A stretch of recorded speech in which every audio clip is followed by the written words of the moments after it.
kan pilihannya dua. Sakit nih, 3 lah. Dia sembuh, ya. Kemudian atau dia mati. Ya, kalaupun dia mati, dia meninggal, maka pertanyaannya dia mati menemui Allah Subhanahu wa taala dalam keadaan yang baik atau tidak? Maunya kan baik. Artinya apa? Dia harus ridho dengan itu. Bagaimana cara kita mencerna ridho itu, atau bagaimana cara kita mencerna satu penyakit itu bentuk rahmatnya Allah? Baik, saya kasih tahu atau saya beritahu kepada ibu sekalian dengan hal yang sangat gampang, biar Bapak Ibu mudah mencernanya. Begini.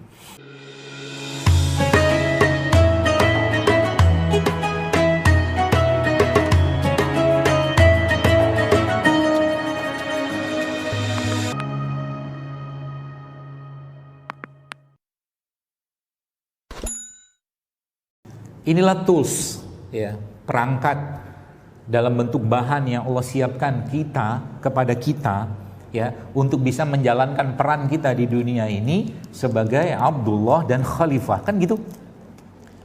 Dua peran yang sebenarnya butuh sosok yang atau fisik yang sehat. Anda bayangkan sosok Khalifah gitu kan, sosok raja, sultan gitu kan. Ya dia harus sehat, nggak bisa. Ya, nggak bisa sakit-sakitan, gimana mau mimpin pasukan? Ya, kalaulah yang paling dekat sama kita adalah Sultan Muhammad Al-Fatih, itu kan bagaimana akhir kematian atau akhir hidup beliau? Ya, Masya Allah luar biasa, meninggalnya di medan jihad. Karena biasanya selama ini kalau dia datang jihad, lagi berperang gitu kan, saat itu dalam kondisi sakit, sampai ke medan jihad itu sakitnya hilang, sembuh dia. Ya, ternyata di akhir hidupnya, ya ternyata Allah ambil nyawanya. Ya. Abdullah juga sama. Ya, Abdullah itu maksudnya kita hamba Allah. Banyak syariat dalam agama kita ini Bapak Ibu sekalian yang justru memerlukan tubuh yang sehat. Haji butuh yang sehat nggak?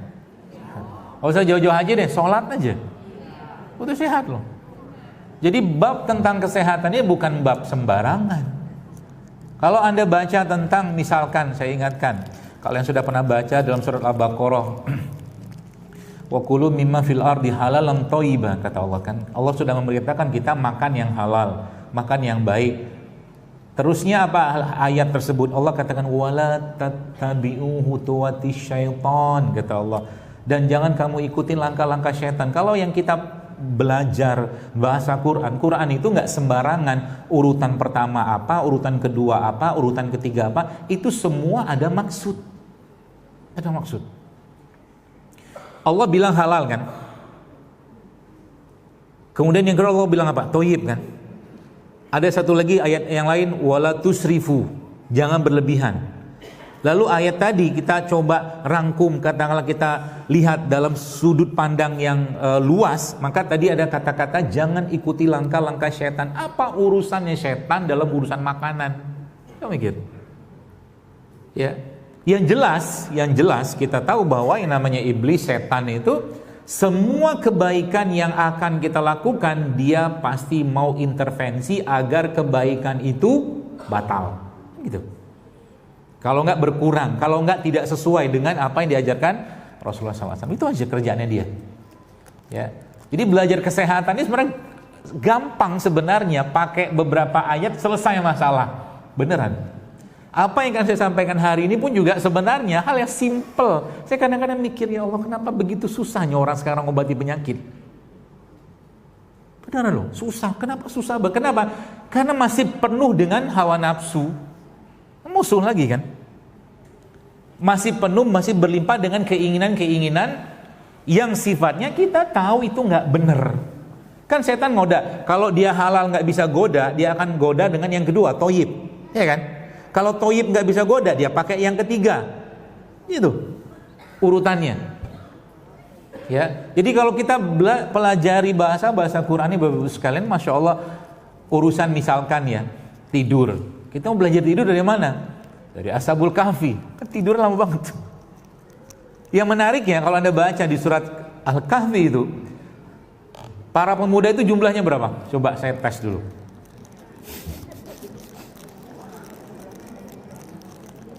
Yang benar dapat hadiah. Kacang. Berapa? Enggak, kalau benar saya kasih hadiah beneran. Tapi bukan cuman sekedar ngomong berapa, alasannya apa. Nah, kasih tahu dulu. Kan saya kuluna salah satu kalbuhum rabbuhum. Ada yang ngomong 3 gitu. Nanti coba dibuka di Al-Kahfi itu. Yang keempat anjingnya kan gitu kan. Ada yang mengatakan 3, 4 anjingnya. Ada yang mengatakan 5 anjingnya kan gitu. Ada yang mengatakan 7, 8 anjingnya. Jadi berapa Ashabul Kahfi itu?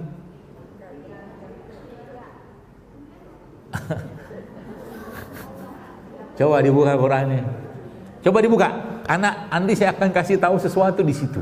Ada yang menarik di situ sekalian. Buka surat Al-Kahfi itu, saya kuluna salah satu. Apa itu? Kita lihat ya. Nanti dari situ ketahuan. Ayat berapa ya? Kok saya lupa.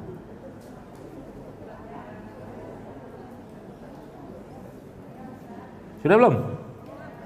Sudah. Saya itu bukan ahli Quran, cuman saya suka ngoprek-ngoprek Quran. Karena emang kuncinya di situ semua. Bahkan tidurnya Ashabul Kahfi itu berapa lama?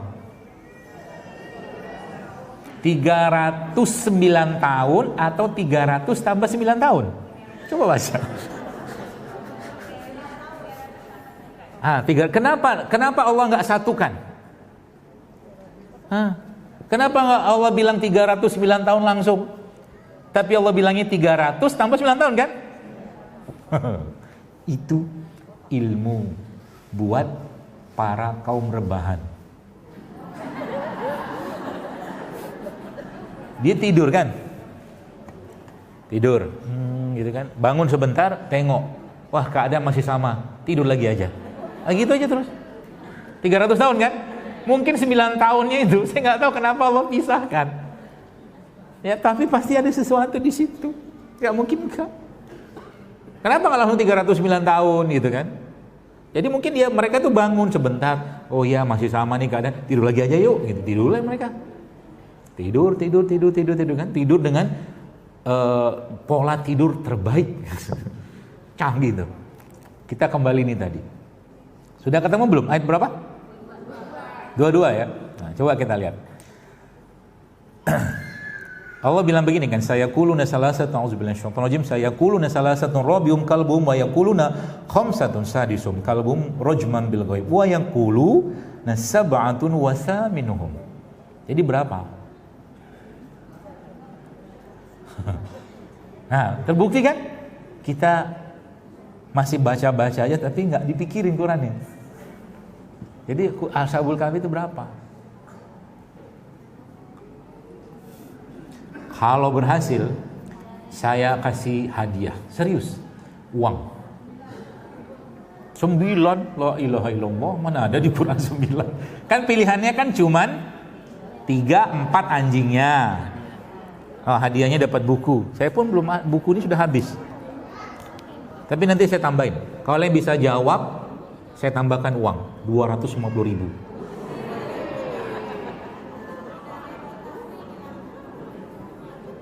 Kan pilihannya begini. Saya kuluna salah satu rabihum kalbuhum wa yakuluna khamsa. Kan pilihannya 3, 4 anjingnya, 5, 6 anjingnya. Sab'atun wa saminun kan 7, 8 anjingnya. Jadi berapa?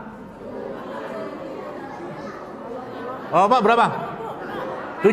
Antum. Kenapa 7? Enggak tahu.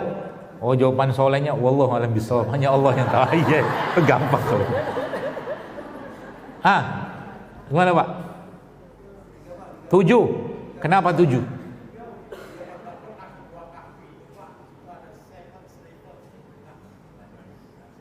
Apa katanya? Gak kedengeran, sorry.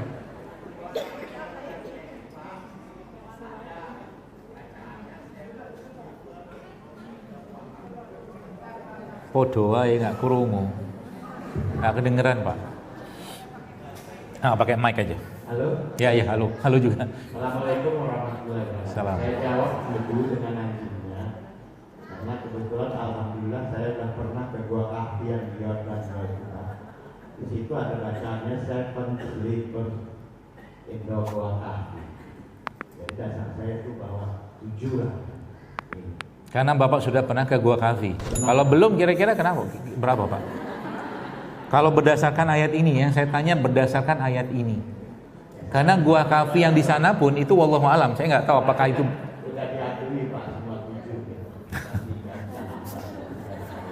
Makasih ya. Assalamualaikum warahmatullahi Ya kasihlah hadiahnya. Boleh kasih hadiah. Tapi bukan itu jawaban yang saya mau. Ya Bu, berapa Bu? Ini kasih bapaknya hadiah. Karena bapak sudah pergi ke Gua Ashabul Kahfi. Saya belum. Boleh tanda tangan Ustaz? Nanti aja. Nanti aja. Ya berapa Bu?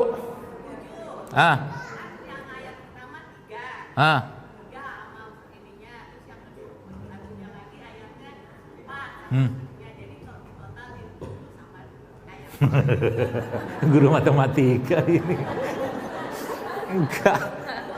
Enggak. Karena ini ada penjelasan dari Ibnu Abbas radhiyallahu anhu tentang ini. Dari ayat ini Ibnu Abbas bersumpah, dia bilang bahwa Ashabul Kahfi itu jumlahnya sekian, dia bilang. Dasarnya apa? Dari ayat ini. Kata beliau.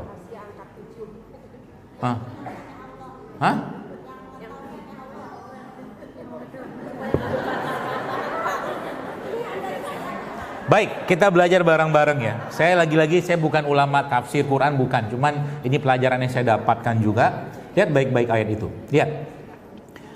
Yang pertama Allah bilang begini kan, salah satu rabi'uhum kalbuhum. Kalbuhum itu anjing, ya. 3, 4 anjingnya. Oke? Lihat yang kedua. Wa yaqulu, dan ada yang mengatakan khamsatun. 5, 6 anjingnya. Lihat. Kalbuhum. Kemudian yang rajman bil ghaib. Kemudian lagi wa yaquluna sab'atun wa thaminhum kalbuhum. Anda lihat enggak apakah ada perbedaan kata atau ada tambahan kata di 3, 4, 4, 5 dan 7, 8? Ada tambahan enggak? Apa tambahannya? Bukan. Huruf. Ada tambahan huruf di situ.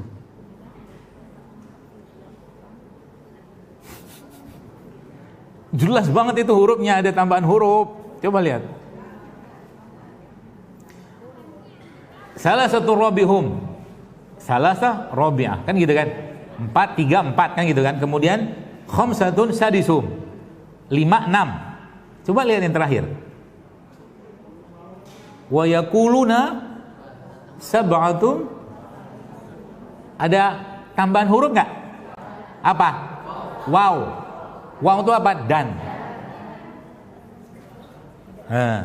Ibnu Abbas bersumpah. Ibnu Abbas ini salah satu mufassirnya umat Islam, ya sahabatnya Nabi SAW. Dia katakan apa? Saya bersumpah Ashabul Kahfi itu 7, 8 anjingnya. Kenapa? Gara-gara kata wow. Kenapa kata wow? Karena kata wow itu untuk membedakan antara makhluk mulia bernama manusia dan anjing.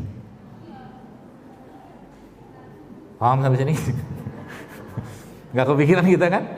Itu orang dulu begitu cara berpikirnya. Makanya cerdas-cerdas. Afala ta'qilun, kita kan selalu mikir kita kan? Seperti itulah. Jadi jumlahnya kalau berdasarkan ini 7, 8 anjingnya. Ya, Bapak tadi benar, 7 Ashabul Kahfinya karena sudah ke sana. 8 anjingan betul kan? Betul, tapi kalau berdasarkan ini bukan itu, ya. Termasuk juga contoh mungkin pernah mikir atau pernah kita baca surat Yusuf. Surat Yusuf itu ya menceritakan tentang raja kan? Raja di Mesir kan? Allah menggunakan kata apa untuk raja di surat Yusuf? Malik, raja. Tapi urusan Nabi Musa, Firaun itu raja Mesir nggak? Allah tidak pakai kata Malik tapi Firaun. Beda maksudnya. Dari katanya udah beda. Ya. Jadi kalau kita lagi-lagi ya dalami Quran, baca Quran itu, maka ketahuan semua. Ya, banyak masalah kehidupan kita selesai dengan Quran. Beneran. Li'ila fi Quraisy. Lihat. Sering baca kan? Sekarang saya tanya. Anda pernah lihat ada suku disebutkan dalam Al-Quran di luar suku Quraisy? Ada. Hanya Quraisy. yang disebutkan Allah dalam Quran. Berarti ini sukunya Rasulullah SAW itu bukan sembarangan suku. Quran menyebutkannya ya sebagai suku terbaik yang ahli dalam perdagangan, kan gitu kan? Ila fihim rihlatasyita'i was-shayf. Mereka berdagang musim panas, musim dingin gitu-gitu. Canggih. Ya. Maka jangan diturunkan status itu. Kalau misalkan Mas Ali, batal. Saya teruskan. Enggak, yang saya sering bilang, enggak usah. Panjang. Bikin penasaran ya, nanti kapan-kapan kita sambung lagi. Kita balik ke topik kita aja. Jadi lagi-lagi kalau bahas Quran tuh ya Masya Allah gitu kan, semakin hari makin seru gitu. Makanya gak cukup cuman sekedar baca terjemah, buka tafsirnya, ilafihim. Itu maknanya bukan yang Anda baca kita ilaf gitu kan, perdagang, bukan. Tapi itu ada maksud sebenarnya yang dibuat oleh kakeknya Nabi SAW, namanya Abdul Manaf. Ilaf, perdagangan yang dikawal gitu loh. Yang situ ada pertemanan gitu-gitu lah. Itu panjang ceritanya. Ya, jadi Quran itu kalau kita gali-gali nggak habis-habis, memang nggak pernah habis sampai sekarang. Apalagi cuma urusan kesehatan.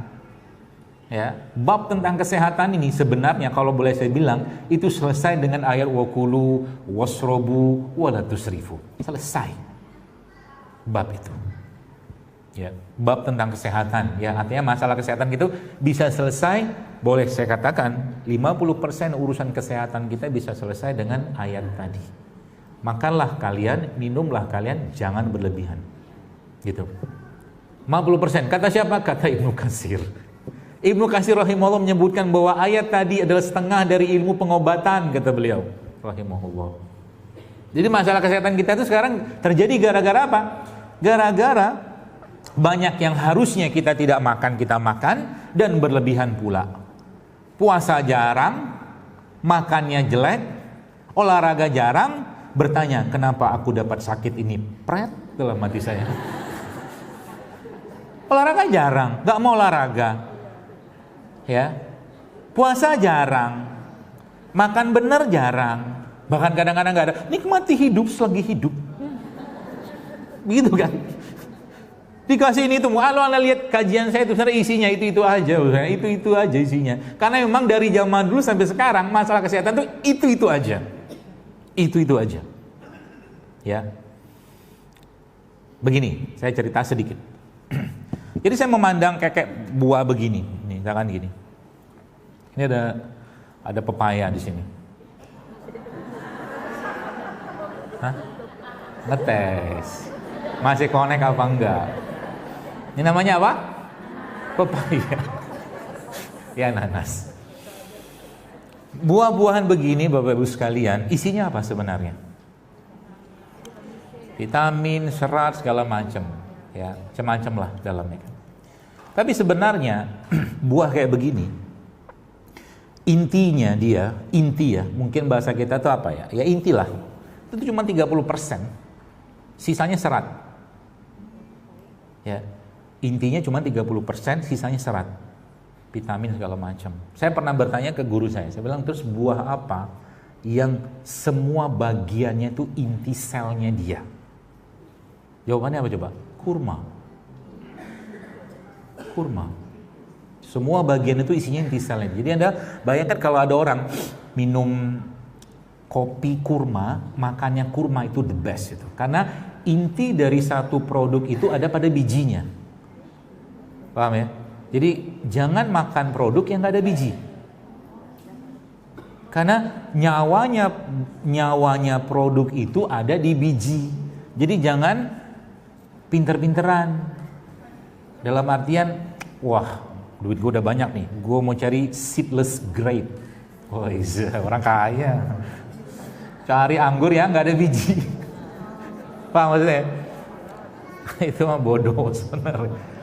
Gimana caranya tumbuh itu? Makanya sekarang ada namanya hibrid. Hibrid.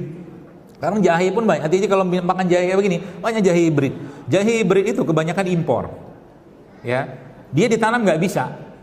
Cuma bisa ditanam di sana doang. Di sini nggak bisa. Maka kalau jahe-jahenya kita umumnya itu jahenya kecil-kecil, ini jahe gajah cuman kecil, bukan jahe merah ya. Bukan jahe emprit, bukan. Jahe-jahenya kecil. Jahe-jahe yang impor itu kan gede-gede minta ampun, kinclong-kinclong, itu kan jahe hibrid sebenarnya. Makanya kalau cari jahe yang kayak gini sekarang, Anda pakai kadang-kadang seperempat, nggak ada pedes-pedesnya ini. Betul kan? Kompaknya minta ampun. Sehingga apa? Nggak dapat manfaatnya. Gue udah minum seliter juga nggak panas-panas nih badan. Kan gitu. Ya, maka cari jahe lokal. Ya, buah juga kita mulai kritis karena ada setan nongkrongin kita di sana. Ya, cari buah. Buah sekarang coba Anda mulai mikir buah yang kira-kira tidak disemprot ini itu segala macam. Contohnya apa? Manggis kan nggak disemprot. Betul? Contoh misalkan, apalagi banyak duku apa-apa gitu lah. Jadi kita mulai apa ya? Mulai pintar, mulai lebih cerdas ngadepin si iblis ini yang memang bercokol terus di situ. Ya, supaya apa? Badan kita lemah, fisik kita lemah, mental kita lemah, hati kita lemah. Itu kerjaannya dia memang dari dulu. Seperti itu ya. Dan bahkan sering saya sampaikan berulang, dosa pertama manusia urusannya sama apa? Makanan. Nabi Adam makan kan? Makan buah dari pohon syajaratul khuld itu kan. Itu buahnya canggih menurut saya. Kenapa buahnya canggih? Habis makan buah terbuka aurat. Canggih buahnya. Ya kan ayatnya begitu kan? Saya mikir ini buah apa yang bisa sampai kayak begitu gitu loh canggihnya. Kan sakti itu buah. Sakti. Ya. Nah, begitu. Nah, jadi sebenarnya kita butuhkan apa? Intinya. Ya, intinya. Jadi, nah ini saya ajarin ilmunya nih. Ada ilmu baru. Jadi membuat inti. Jadi mungkin bahasa kita sekarang stem cell kali ya. Inti dari saripati buah. Ya, jadi buah-buah begini ini Anda ambil nanti. Kemudian Anda blender. Lalu buahnya berapa banyak terserah, mau 5, 7. Totalnya kurang lebih sekitar 10 kilo. Banyak, memang banyak. Fungsinya apa? Karena memang yang dihasilkan nanti sedikit sekali. Jadi blender nih apel, nanas, ya, apalagi pepaya, murah-murah aja lah. Pokoknya total 10 kilo. Lalu Anda blender pasti air ya. Nanti setelah itu Anda tunggu mungkin sekitar 3 jam sampai 8 jam. Nah, lalunya apa? Lalunya nanti dia kan ngendap tuh terpisah kan. Ada yang buih-buihnya, ada yang air di bawah. Nah, di bagian atas itu akan ada cairan yang berwarna bening. Itu sarinya buah tadi. Itu kalau Anda bikin 10 kilo mungkin jadi cuma 100 mili. Itu stem cell-nya. Itu minum tiap hari. Buat wajah dipupuk-pupukin apa. Bisa tuh. Ya. Diminum juga bagus. Ya, kenapa? Karena itu sudah intinya. Gitu ya. Nah, bab yang kita mau bahas hari ini Bapak sekalian adalah bab yang temanya berhubungan dengan sebenarnya akar penyakit kita zaman sekarang tuh apa sebenarnya. Ya. Yang kalau Anda kerjakan ini sebenarnya kalau boleh saya katakan itu Masya Allah. Sebenarnya banyak penyakit bisa hilang. Bisa hilang. Ya. Dengan sendirinya. Iya, dengan sendirinya. Asal ini dikerjakan. Jadi ini sebenarnya ilmu yang sederhana tapi insya Allah kalau dikerjakan benar-benar berapa lama? Karena siklus sel yang saya ketahui itu sekitar 90 hari 3 bulan siklus sel ya, artinya tubuh kita walaqad khalaqnal insana fi ahsani taqwim kata Allah. Allah sudah bilang bahwa tubuh kita itu sebenarnya dia punya kemampuan sempurna, dia bisa healing sendiri, dia bisa memperbaiki dirinya sendiri, bisa ya, asal apa? Syarat ketentuan berlaku. Itu dia poinnya. Syarat ketentuan berlaku. Syarat pertama yang hubungannya dengan apa? Hubungan dengan jiwa, hati, emosinya dia, itu syarat pertama. Ya. Sepanjang itu tidak dia kerjakan, tidak bisa. Contoh mungkin akan sangat sulit bagi seseorang itu untuk sembuh kalau seandainya dia semua menumpahkan harapan dia atau mungkin keinginan dia pada sebab yang menyembuhkan penyakitnya tadi. Ikhtiarnya dia, sulit itu. Yang muncul malah cemas. kira-kira berobat apa lagi habis ini ya? Maksudnya, herbal apa lagi ya? Berobat ke dokter mana lagi ya? Itu maksudnya. Kalau dia menumpukan itu pada ikhtiar atau sebab, karena Allah tidak butuh sebab. Itu yang pertama. Ya, artinya apa? Dia butuh ketenangan. Dia butuh hati yang lapang, dia butuh hati yang pasrah, dia butuh hati yang ikhlas, dia butuh hati yang ridho, dia butuh hati yang benar-benar kalau sakit ini membuat engkau ridho dengan aku ya Allah, maka aku pun ridho dengan sakit ini ya Allah. Kalau sudah kayak begitu Allah akan sembuhkan dengan mudah. Kalau memang masih ada jatah kontrak dia hidup di dunia, kalau nggak ada, dia akan pulang kepada Allah dengan hati yang tenang. Kan pilihannya dua, sakit nih, 3 lah.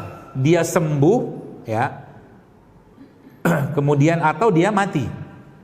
Ya, kalaupun dia mati, dia meninggal, maka pertanyaannya dia mati menemui Allah Subhanahu wa taala dalam keadaan yang baik atau tidak?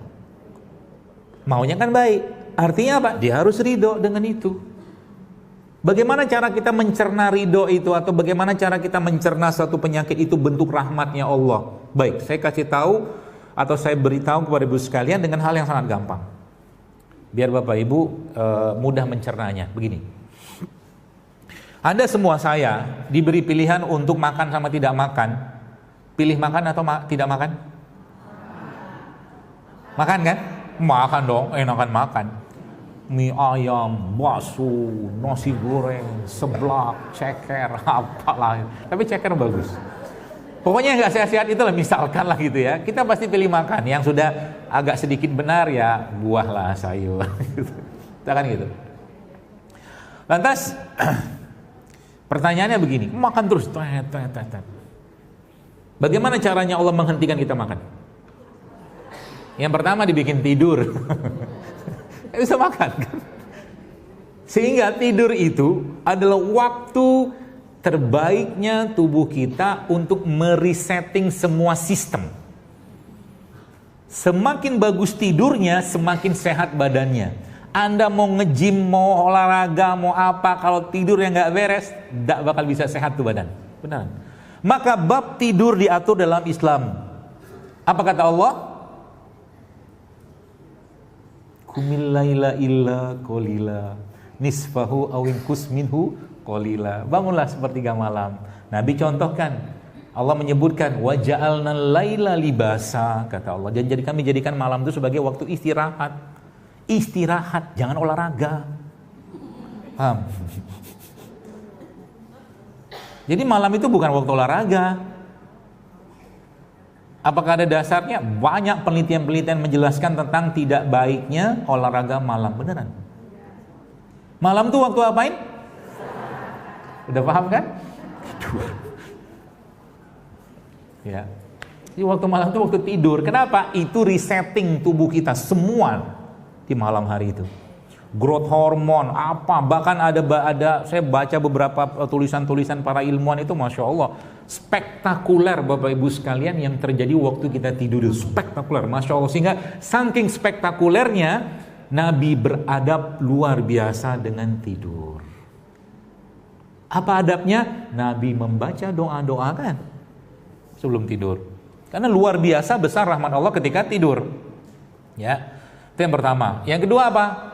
Kenyang. Kenyang kan cara Allah menghentikan kita makan.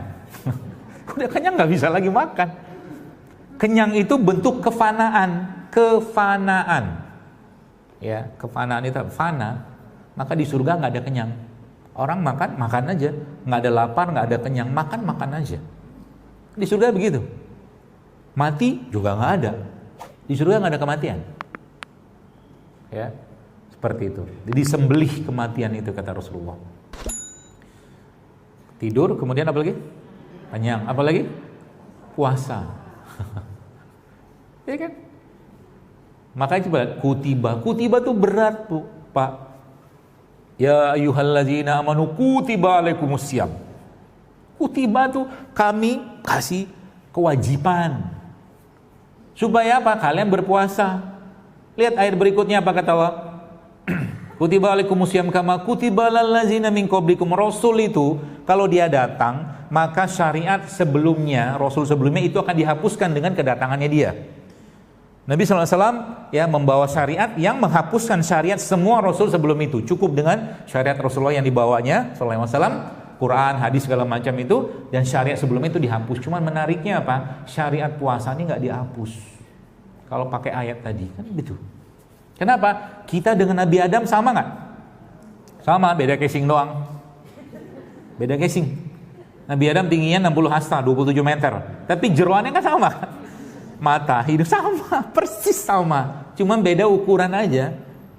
Ya, makanya bicara tentang syariat puasa itu, atau mungkin kita bicara puasa itu salah satu yang sebenarnya menjadi ya, wa antasumu kata Allah dalam surah Al-Baqarah itu, wa antasumu khairul lakum in kuntum ta'lamun. Kata Allah di situ kan, dan puasa itu lebih baik bagimu jika engkau mengetahuinya. Nah, kan keren kan? Solusi nggak itu? Solusi. Jadi kalau mau sehat, puasa. Itu yang pertama. Yang kedua apa? Benerin tidur. Ya kan? Jadi terus saya tahu gimana nih? Kapan tidurnya? Baca hadis Nabi. Nabi itu tidurnya kapan? Ya kan? Kapan Nabi tidak mau tidur? Nah, itu baca juga. Ya, kapan Nabi tidak mau tidur? Kapan Nabi nggak mau tidur?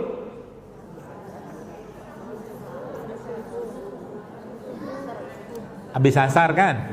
Habis asar, kemudian maghrib ke isya Nabi nggak tidur, atau habis subuh. Beberapa ulama memang menyebutkan bahwa memang tidak ada larangan mutlak atau mungkin keharaman setahu saya untuk tidak tidur setelah subuh. Tapi percayalah, nggak enak sama sekali badan kita itu kalau kita tidur habis subuh. Beneran? Betul? Nggak enak. Cobalah paksakan untuk tidak tidur habis subuh. Karena apa? Itu tuh saya bilang, nggak sopan kita sama Allah. Kenapa nggak sopan? Karena Allah lagi bagi-bagi rezeki, kan hadisnya begitu. Hambanya malah tidur. Makanya ada warung dekat rumah saya itu jam 5:30 sudah buka dia. Emang ada yang beli? Nggak ada juga. Untuk ngambil berkahnya subuh. Nggak ada yang beli. Tapi jam 6 kayaknya ada yang beli tuh. Ya, bicara tentang keberkahan segala macam. Bahkan kemarin saya subhanallah, nggak ada barangan di sini. Saya kemarin diundang menghadiri pengukuhan profesor. Ya, saya belum profesor. Gini-gini aja mah. Cuma belajar mah terus. Jadi di salah satu universitas besar di Jawa, rektornya sidang guru besar, pengukuhan guru besar itu. Anda tahu yang jadi profesor itu siapa? Dan enggak tahu lah, belum saya ceritain.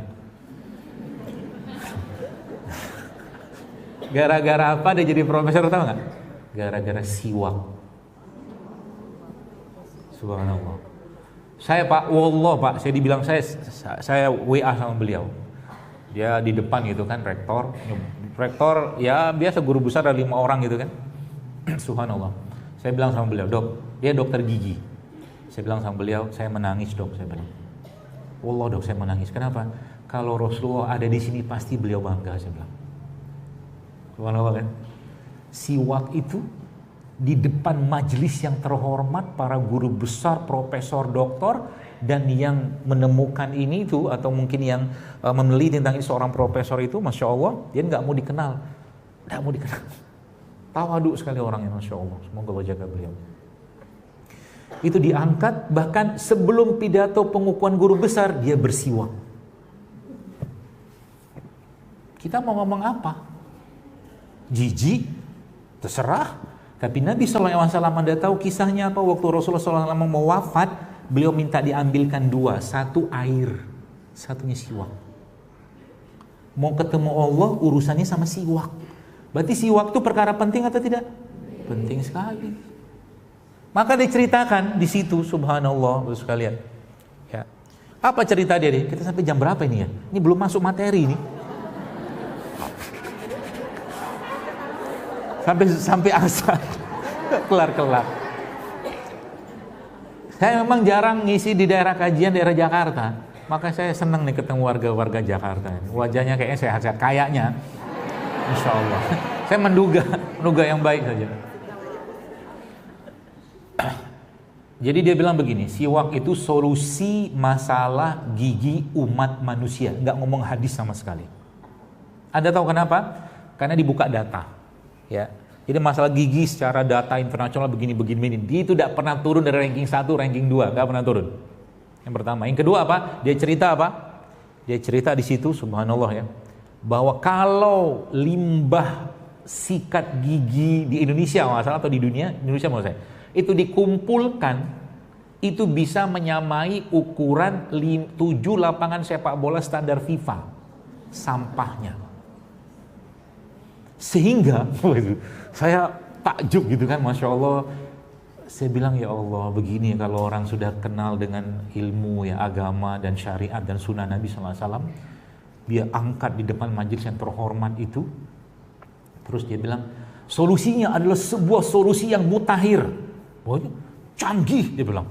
Saya bilang, apa ini, orang mau ngomong apa gitu kan. Saya ikutin apa kata demi kata beliau, saya ikutin.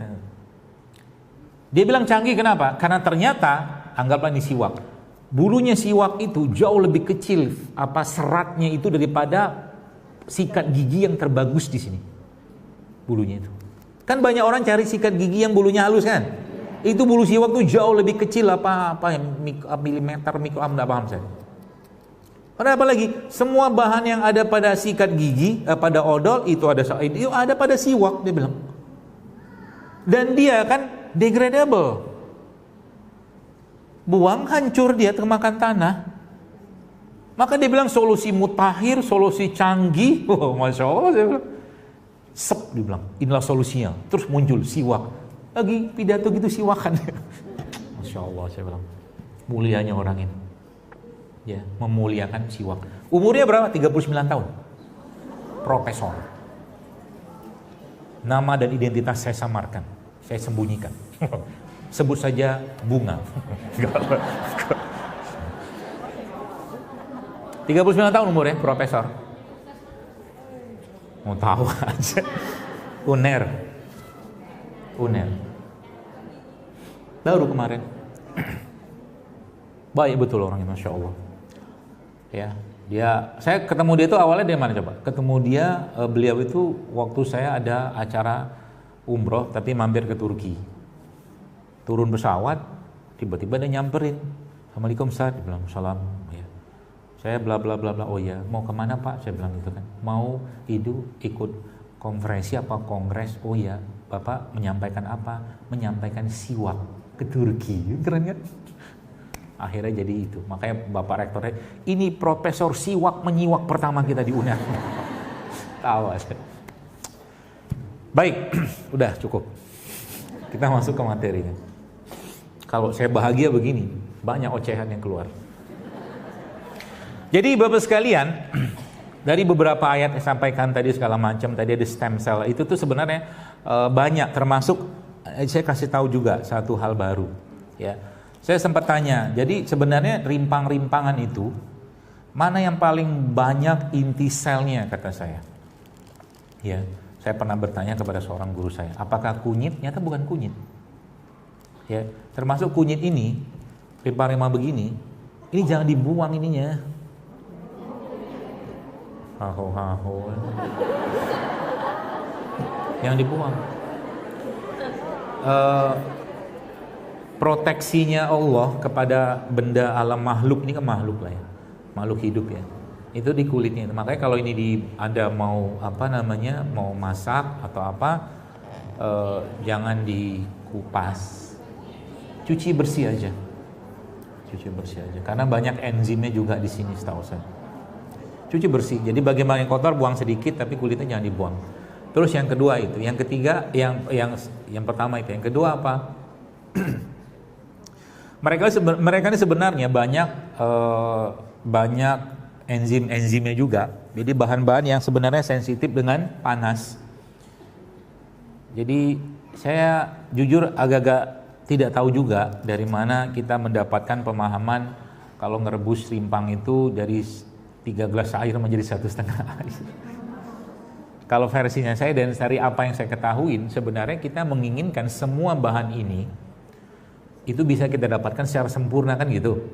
Maka cara paling idealnya diekstrak. Ekstrak kan kita nggak punya alat. Maka ekstrak ala-ala kita namanya impusan. Nih. Paham ya? Terekstrak dia, tapi nggak bisa langsung. Dia butuh waktu, kan apalagi benda padat kayak begini. Kalau buah kan gampang. Kalau buah bendanya agak lunak begitu, apalagi yang cairan itu jauh lebih gampang. Ya. Kalau benda-benda padat begini mungkin sekitar 6 jam, tapi kayak begini kan cepet kok sebenarnya pakai kunyit kayak begini. Sama kita begini aja tuh mental 6 jam lah rata-rata kalau idealnya sih. Itu kata beliau begitu. Lalu yang kedua apa? Makanya kalau yang sudah paham beginian sebenarnya kalau Anda tidak tahu, mudah-mudahan di sini tidak ada yang suka makan kelapa muda yang dibakar, kelapa bakar. Apa itu maksudnya? Gak habis pikir saya. Kelapa kok dibakar ya rusak lah enzimnya. Ada-ada aja. Tinggal dilabelin ini buat batu ginjal apa. Mau aja kita percaya. Ini namanya kelapa tuh kan isinya tuh kayak kelapa begini tuh, Masya Allah. Mana dia?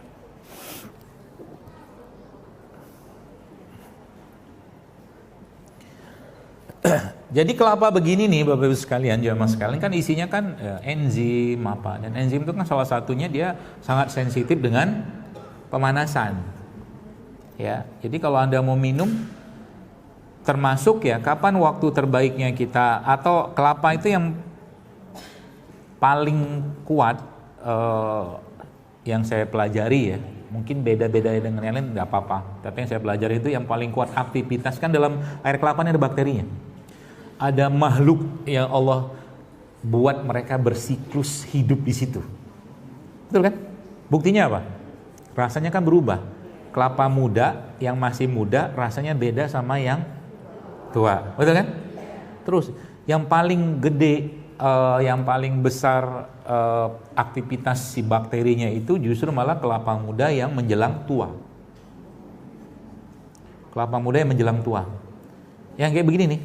Tapi ini belum, ini masih agak lunak nih. Ya. Jadi kalau ini kan masih bisa dikerok begini. Kalau yang itu tuh dia agak keras, tapi dia belum bisa buat santan. Nah itu, biasanya itu ada gas-gasnya. Nah, nanti kalau Balang kasih tahu abang kelapa tahu deh, bang beli air kelapa yang ada gas-gasnya. Tahu sih. Biasanya itu kelapa tua yang biasanya orang gak mau minum. Justru itu malah yang paling bagus. Ya. Menurut yang saya pelajarin, ya. Minum. Terus biar dia menjadi lebih powerful lagi, caranya gimana? Tambahin madu. Masukin madu situ, aduk di dalam ini. Tunggu beberapa menit sehingga madu itu sebenarnya paling baik madu itu kalau kita minum bukan dalam keadaan kayak begini. Sengaja saya begini supaya nggak kelihatan mereknya. Soalnya banyak betul yang pakai nama-nama saya, gitu-gitulah yang nggak jelas.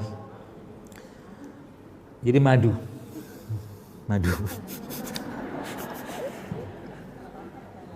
Ini produk saudara kita, beli aja. Jadi maksudnya gimana? Madunya itu dimasukkan ke dalam air. Jadi kayak begini. Ya ada yang mengatakan pakai sendok sendok plastik apa gitu. Ya ada yang mengatakan itu bereaksi maksudnya madunya sama logamnya itu. Ya sekarang kita nggak usah bahas itunya lah. Nah ini, jadi madunya lebih cepat terserap. Ya bukan karena kalau dia langsung diminum kayak begini dia butuh waktu lagi dicerna. Air pakai begini. Apalagi dimasukkan dalam air kelapa begini. Ini lebih jos ini. Aduknya pakai ini. Gitu. Nah, sebenarnya mereka ini Bapak sekalian, ya, mereka ini buah pisang ini pun sebenarnya ada ilmunya. Kenapa ada ilmunya? Karena kalau Anda mau makan pisang yang tinggi gulanya, karbohidratnya, maka makanlah pisang yang well done, udah matang banget, ada bintik-bintik. Itu bagus tuh, enzimnya, gulanya sangat tinggi. Tapi kandungan namanya seratnya, resistant starch-nya itu justru malah pisang yang agak mengkel. Itu. Jadi kalau beberapa abang-abang yang jual rujak tuh pakai itu tuh. Pisang mentah. Ya. Jadi pisang ini ada gulanya? Ada gulanya. Ya. Terus bagaimana tips mencari pisang? Carilah pisang yang tidak glowing.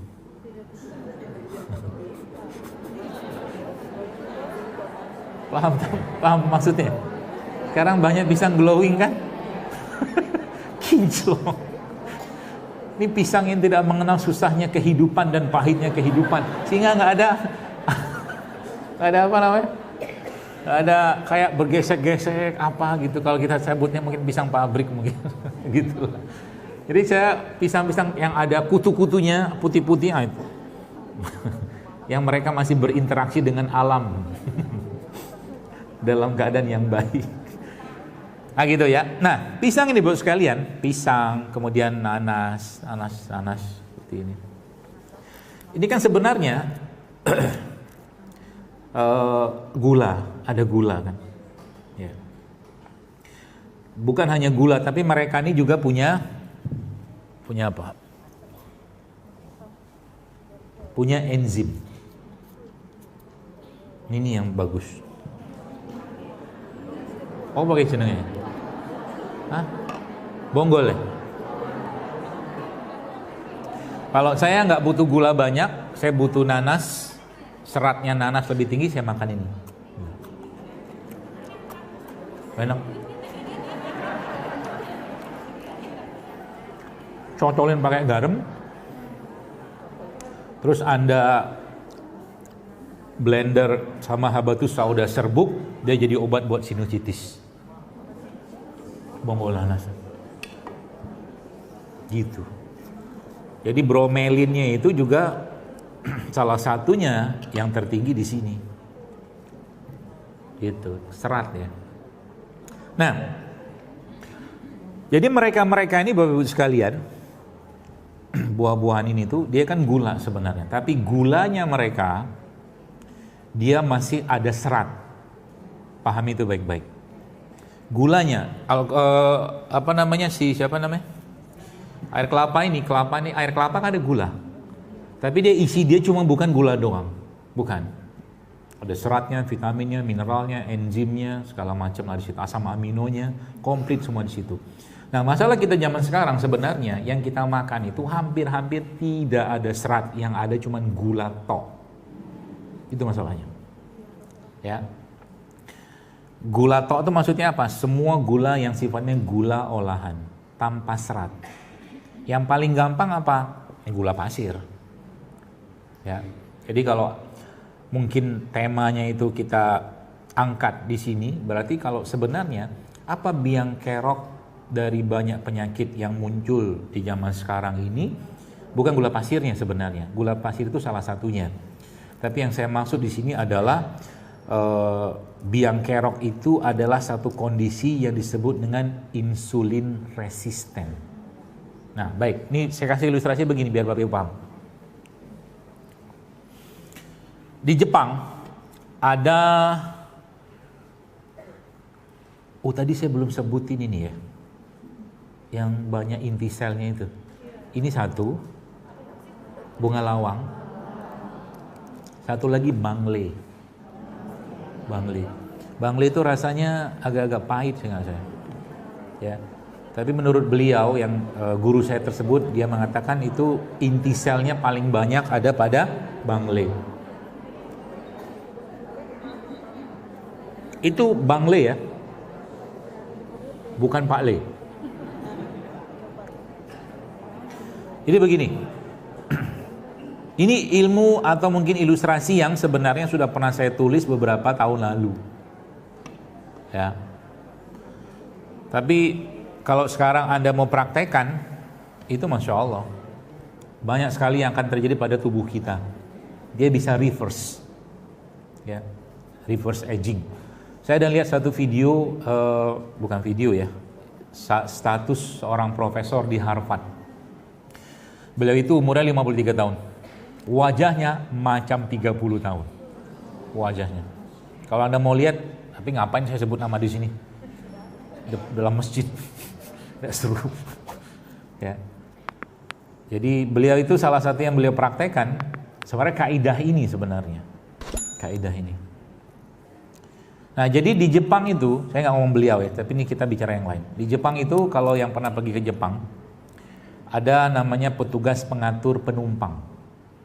Betul? Ya, betulin aja lah udah. Jadi tugasnya petugas pengatur penumpang itu apa? Dorongin penumpang. Betul? Masuk ke dalam kereta pada saat pagi lagi peak hour. Gitu loh. Nah, pertanyaannya, ini petugas bisa capek nggak? Oh, tentu saja. Ya. Terus kalau supaya petugas tetap bisa memasukkan penumpang seabrek-abrek itu, caranya gimana? Dan dia tetap fit. Yang paling gampang, matikan listriknya. Listrik kereta mati, petugas nggak kerja, gitu loh. Namanya orangnya mati juga. Ya. Lalu yang kedua apa? Jadwal kereta dikurangi. Dia nggak beban. Misalkan dia sehari itu misalkan dorong orang 7 kereta misalkan. Sekali dorong tuh butuh 30 kg push gitu kan, dorongan. Kurangi dari 7 jadi 3. Apalagi cara yang lainnya, kurangi jumlah penumpang. Ya kan? Apalagi cara lainnya, si petugasnya disuruh nge-gym. Nah, ini ilmu mahal juga nih. Mahal maksudnya hal sederhana tapi kita bisa lakukan. Bagi Anda, Bapak Ibu sekalian yang biasa kan dengkul krak-krok. Ya kan? Nah, itu biasanya yang jelas ada peradangan di situ. Ya, yang jelas ada peradangan. Ini simpen dulu, nanti saya jelaskan di kereta tadi itu. Dan biasanya overweight. Beban kehidupannya terlalu besar. Guru saya yang lain bilang banyak orang yang sakit dengkul sama sakit kaki itu, kata dia, itu karena beban kehidupan yang terlalu besar. Ada gajah di pundaknya yang dia tak lepas-lepaskan. Iya benar juga sih. Kadang-kadang dia bilang itu obatnya cuma satu, dia bilang apa itu? Bukan obat. Dia bilang salah satu solusinya apa? Berikan zakat kakinya. Dia bilang, kaki punya zakat. Dia bilang, iya. Suruh jalan-jalan. Dia bilang, pergi jalan-jalan. Secara emosi. Jadi suruh nge-gym. Jadi yang tadi tuh, yang sakit-sakit tulang itu turunin berat badan, latihan beban. Pelan-pelan. Itu akan mampu menghindarkan Anda dari operasi osteo artritis apa gitu. Karena kebanyakan itu terjadi karena obesitas, berat badan berlebihan, tumpuannya nggak kuat, tulang nggak kuat, otot nggak kuat. Maka di atas 40 tahun ke atas saran saya mulailah latihan beban. Latihan beban itu seperti apa dokter? Ini latihan beban. Oh 3 kali asik-asik aja kan, 50 kali coba. Apa begini gitu kan, coba aja. Lama-lama kembang pegel sini, tapi itulah yang kita butuhkan sehingga otot itu berkembang. Itu nanti bisa menahan beban lebih kuat.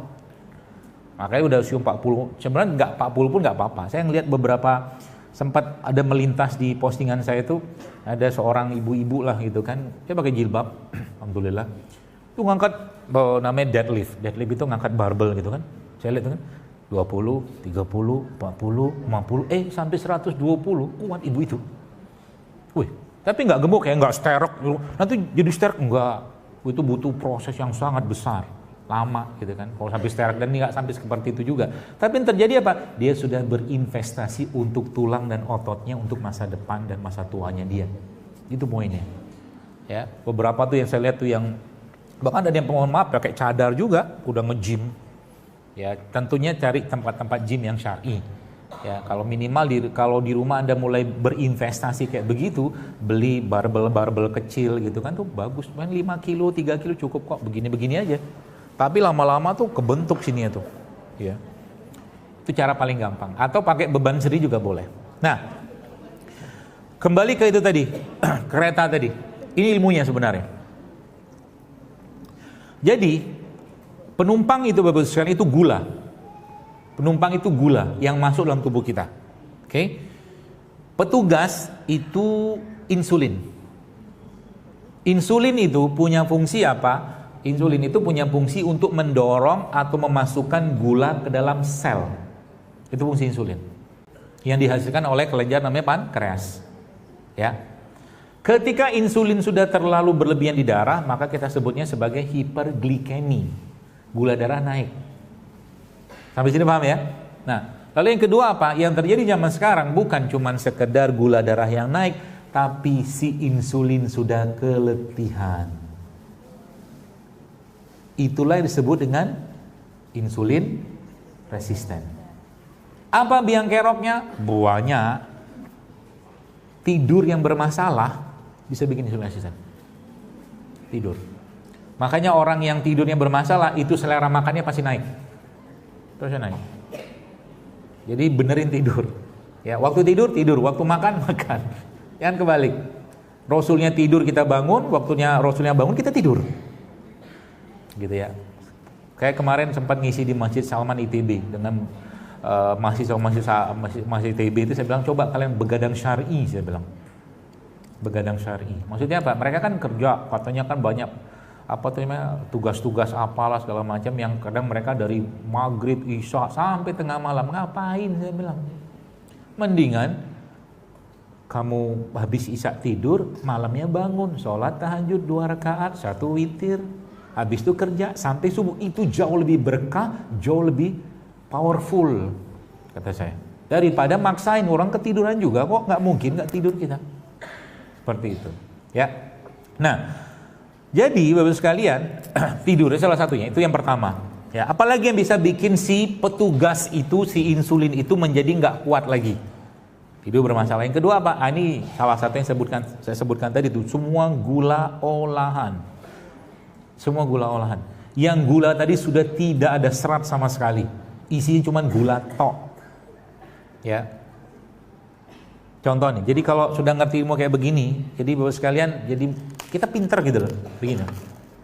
Ini kan ada gulanya. Bagaimana cara mendapatkan gula dengan sempurna, dengan seperfect-perfectnya gitu loh. Caranya gimana? Ya tentunya cari buah yang bagus, organik segala macam. Kalau ada, kalau nggak ketemu misalkan, ya udah makan langsung dari pohonnya. Kalau ada, petik makan.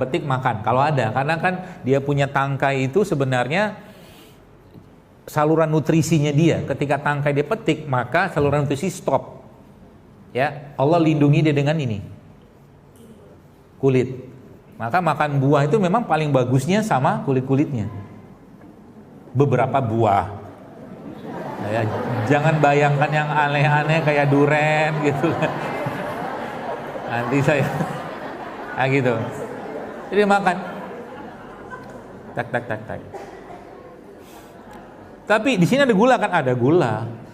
Kalau Anda olah ya menjadi apa misalkan? Jus. Naik gulanya. Maka makan buah itu kalau saya pribadi jangan di jus. Dia mah wah itu. Jangan di jus, naik gula darah Anda. Kalau tiap hari ngejus, apalagi buah ini kan buah yang tinggi gula nih. Nanas kan tinggi gula. Tandanya dia tinggi gula apa? Kalau udah tinggi banget gulanya seperti ada bau alkohol, betul? Itu tinggi gula. Sama juga kayak anggur. Anggur, nanas itu buah yang tinggi gula. Ya. Jadi dia kalau sudah cukup lama dia akan fermentasi, karena air ketemu gula itu secara umum ya, kaidah dasarnya itu dia akan fermentasi. Ya. Maka kalau makan buah begini dia jangan di blender, makan aja. Gitu. Ya. Jangan di jus juga. Supaya apa? Nanti tiap hari, kok saya tiap hari ngejus loh. Lihat, kalau Anda sudah mulai tahu ilmunya, Anda lihatinnya, mohon maaf ya, teman-teman kita, saudara kita yang jualan jus itu, semoga nggak ada yang jual di luar. Saya kadang-kadang isi begini tuh agak khawatir aja ada yang jualan di luar. Tapi ada tapinya. Kalau belum tahu ilmunya nggak apa-apa, Anda beli aja, bagiin ke orang. Nggak apa-apa, orang kan nggak tahu. Udahlah begini nih, misalkan ya, nih. Apa alpukat nih, apel masukin dalam blenderan, Air. Gulanya berapa? Eish. Buahnya epol itu. Anak-anak seperempat ini loh. Gula cairnya. Udah cukup? Oh belum. Biar sedap kasih kental manis. Saya setiap hari nge-jus. Kok tiba-tiba saya kena diabetes? Paham? Sederhana kan? Padahal saya hidup sehat loh. Sebentar. Hidup sehatnya apa dulu? Gitu loh. Alpukat itu sehat, baik buat jantung, kata Dr. Zelo Akbar. Saya dengar kajiannya kok, saya minum alpukat tiap hari, makan alpukat. Di mana makannya? Belinya? Itu abang itu. Alpukatnya 3 kerok, setengah. Selebihnya apa? Itu yang bikin petugasnya lempem. Ya, gara-gara apa? Gula olahan. Ya, jadi hati-hati dengan makan. Begini pun saya, pisang pun saya hati-hati makannya. Bukan hati-hati saya curiga, bukan. Tapi kalau saya butuh yang energinya cepat, karena buah itu sumber kalori yang cepat memberikan tenaga, betul. Ya, makanya kenapa kita dianjurkan ya makan kurma pun sama Nabi kan kurma ajwa kata khususnya itu kan 7 butir. Karena banyak-banyak kurma juga nggak bagus. Nggak bagus. Ya, karena sudah tahu 75% isi kurma itu adalah gula. Nggak bagusnya. Ya, tapi ada cara lainnya. Nah, cara lainnya itu supaya apa? Gulanya tadi tidak berlebihan dan si petugasnya tidak kelepek-kelepek atau tidak letih gitu, maka tambahkan lemak di situ. Ilmunya, maka makan kurma itu bagusnya pakai apa? Pakai lemak. Pasti digoreng dong kurmanya, udah bahagia banget ya. Bukan. Lemak itu ada macam-macam. Lemak yang sehat, ya, yang jenisnya itu namanya monounsaturated fatty acid MUFA, itu zaitun apa begitu. Tapi ada juga lemak-lemak jenuh yang sehat seperti ini, kelapa. Atau juga lemak-lemak yang sehat dari hewan, namanya butter atau ghee, itu sehat itu. Atau kalau enggak, Anda makan kurma sama mana dia? Ini lemak juga nih. Makan kurmanya sama ini. Jadi kurmanya Anda buang bijinya. Apa? Almond. Fustuk. Ini nih. Supaya gulanya tidak naik. Kita nggak terjadi namanya lonjakan gula setelah makan. Maka semua gula olahan kalau kita makan tanpa ada bantuan buffer berupa serat atau lemak, maka yang terjadi zut naik gulanya. Dan kalau sudah gula naik, maka seperti kereta kepenuhan. Masinis bilang, kita berhenti dulu. Maksudnya apa? Ngantuk. Itu maksudnya. Paham ya?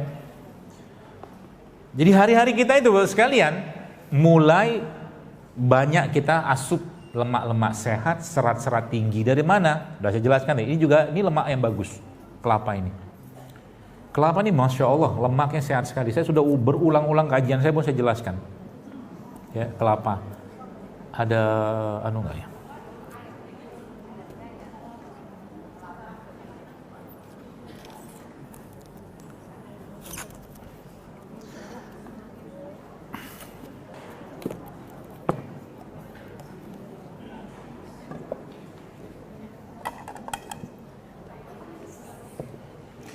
Air kelapa ini Bapak sekalian, ini air isotonik terbaik yang Allah ciptakan di Indonesia. Isotonik. Nanti browsing sendiri, googling sendiri apa itu isotonik. Tonisitasnya sama. Mau dia kelapa tua, mau kelapa muda, isotonik. Maka di zaman dulu saya pernah dapat kabar dari kakak kelas saya waktu zaman mereka masih transportasi susah ya, waktu mereka bekerja di pedesaan pedalaman itu mereka sampai bisa nginpus pakai air kelapa. Nginpus. Karena isotonik dia. Ya. Maka air kelapa kayak begini mau tua muda, ini kan tua nih buat santan. Ini daripada Anda mohon maaf beli air isotonik kemasan, ini jauh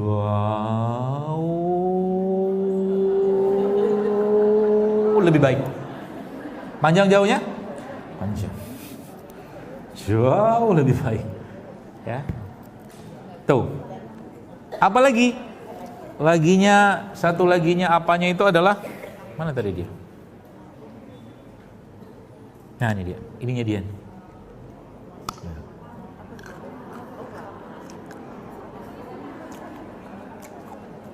Saya tahu apa yang Anda pikirkan. Cacing kremi kan?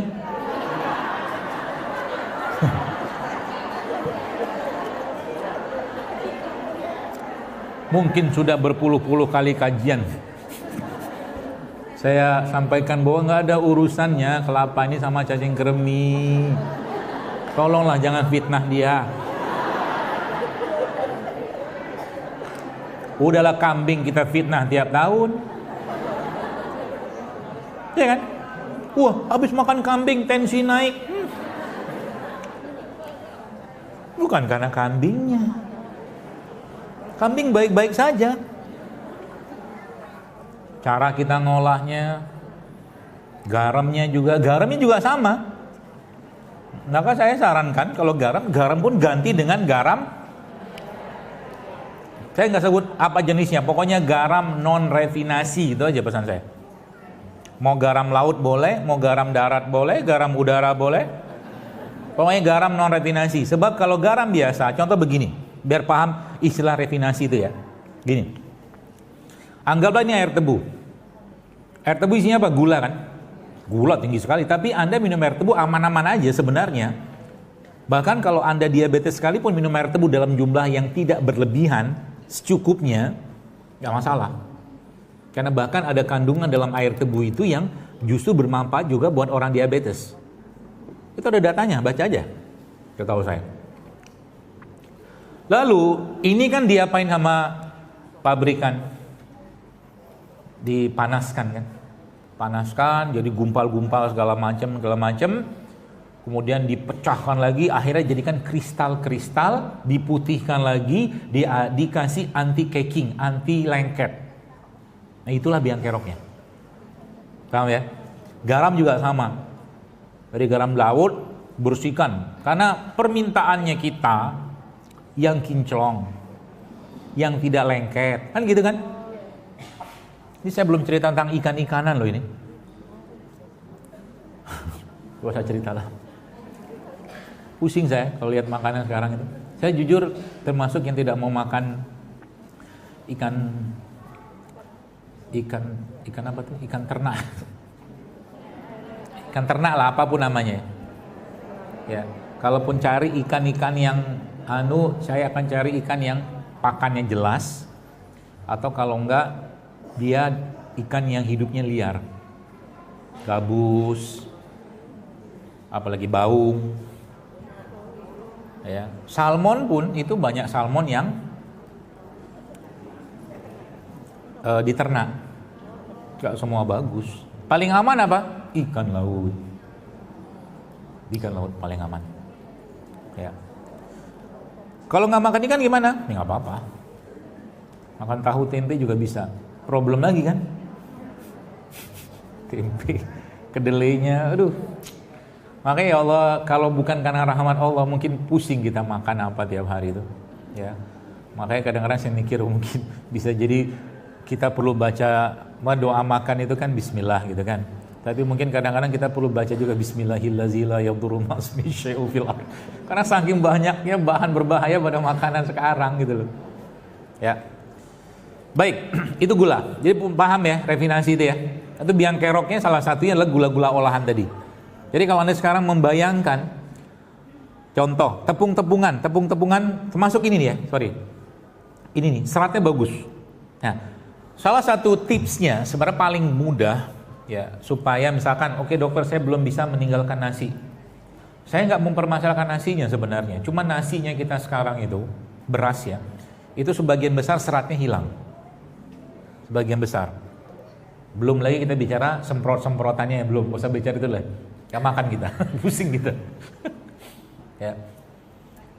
Terus caranya gimana supaya nasi saya itu berserat? Paling gampang, ya Anda aja ini, parut kelapa ini, masukin ke dalam nasi. Berarti jadi nasi liwet dong, ya kan? Tapi masukinnya kapan? Masukinnya bukan pada saat ada airnya. Kebayang? Jadi nasi udah jadi, Anda parut, masukin ke dalam itu diaduk-aduk. Ya. Supaya tidak nasi itu rice cooker itu sebenarnya masalah juga sebenarnya. Rice cooker. Anda tahu kenapa masalahnya kenapa? Semakin dipanaskan nasi berulang-ulang gulanya semakin naik. Masalah lagi kan? Jadi kebayang kalau orang makan satu piring tuh isinya nasi semua, lemes itu insulinnya, pankreasnya lemes, ya, kelepak gitu. Itu yang pertama, ya. Atau sekarang banyak beberapa produk-produk yang isi biji-bijian, ya, saya nggak sebut mereknya apa, yang itu bisa dimasukkan ke dalam nasi tadi. Itu sangat powerful untuk apa? Untuk mengurangi gula atau lonjakan gula. Ya, atau kalau enggak nasinya Anda campur dengan VCO. Tahu VCO? Ya. Jadi nasi itu campur sama VCO. Aduk. Ada lemaknya di situ sehingga nasinya tidak terlalu memberatkan, dan mulai sekarang cobalah kurangi makan gula olahan. Nasinya dikurangi, banyakin lauk sayurnya, nasi kalau perlu aja. Bukan berarti dokter nih penganut diet tertentu, enggak. Saya tidak penganut diet apapun. Makan aja, apalagi vegetarian. Tidak mungkin umat Islam vegetarian karena kita harus makan kambing setiap tahun. Betul kan? Nabi kita makan kambing, jadi tidak ada ceritanya. Mau teori apapun terserahlah, nggak peduli karena Nabi makan kambing, patokan kita Nabi. Gitu ya. Itu beberapa caranya. Kemudian apa lagi yang kita bisa kerjakan supaya gula tadi tidak naik, ya, atau mungkin tidak terjadi lonjakan gula. Kan Biang Kerok udah tahu kan tadi nasi, kemudian tepung-tepungan. Jadi kalau Anda makan misalkan roti, tepung-tepungan itu contohnya bukan sembarang tepung ya, terigu yang saya maksud, terigu. Karena banyak tepung ya, tepung gandum ada, tepung jagung ada, tepung apa ada, tepung singkong ada, ya. Tapi intinya kalau tepungnya masih berserat bagus, maka saya dengan tim saya lah gitu kan mencoba membuat suatu roti yang tidak pakai terigu, gandum pun kita tidak pakai. Jadi tepungnya masih berserat. Apa isinya? Ada mokaf, ada sagu aren, ada tepung beras, ada tepung sorghum. Jadi bahannya 4. Kemudian kita pakai ragi sendiri, jadi roti yang buat lambung aman, ya. Karena kebanyakan masalah lambung itu juga gara-gara tadi si petugasnya kecapean, gitu ya. Nah, bisa dibuat, ya. Jadi kalau Anda sekarang sudah mulai membayangkan roti biasa, isinya apa itu? Gula semua kan?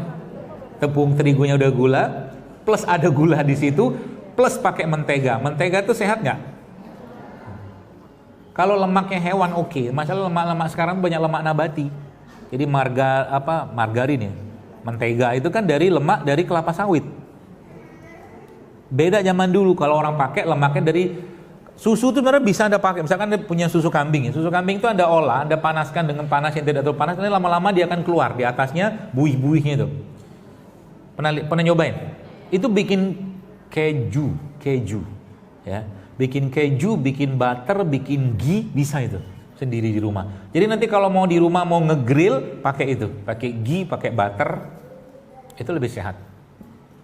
Anunya juga sama, tempat masaknya, ya tempat masaknya jangan yang kita nanti jadi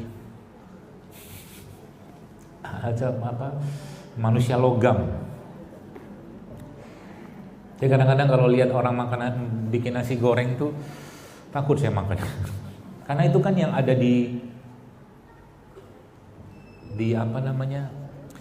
atap kita kan, aluminium itu.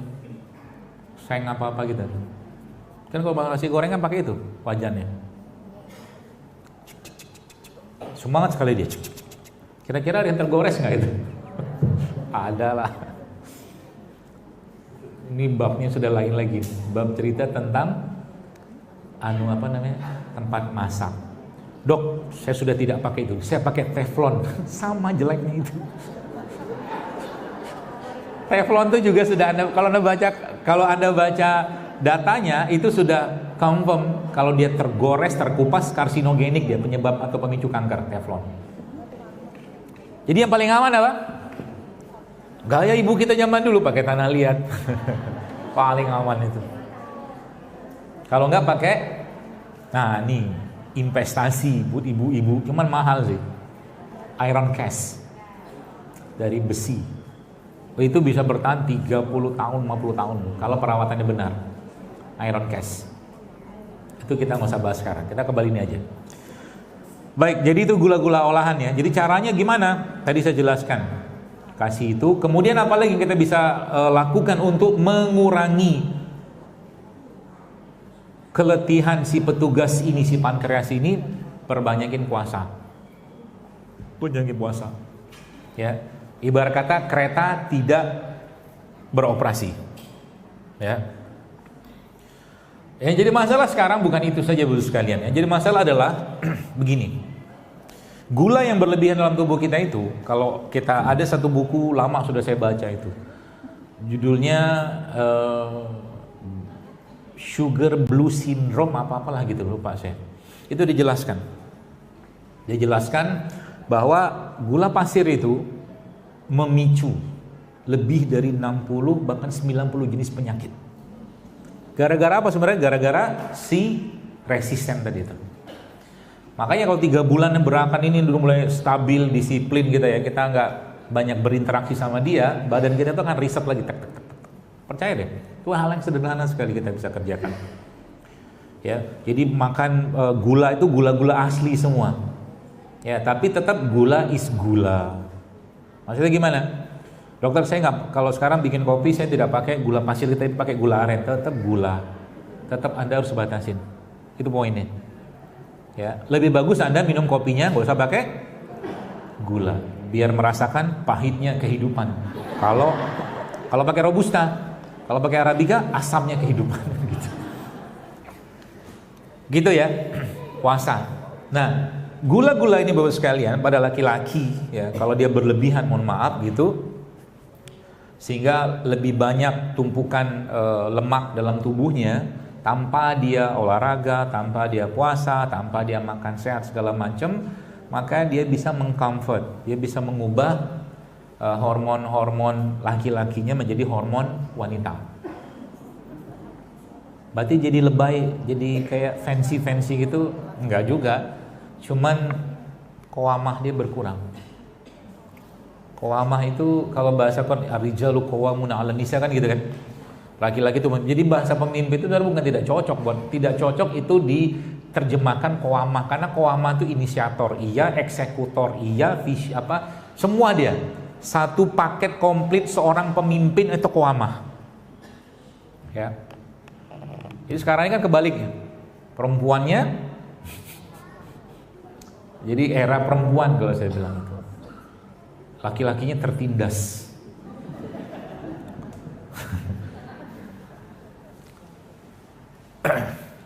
Makanya zaman dulu Mitsubishi kuda, Kijang jantan, era laki-laki. Sekarang Agia.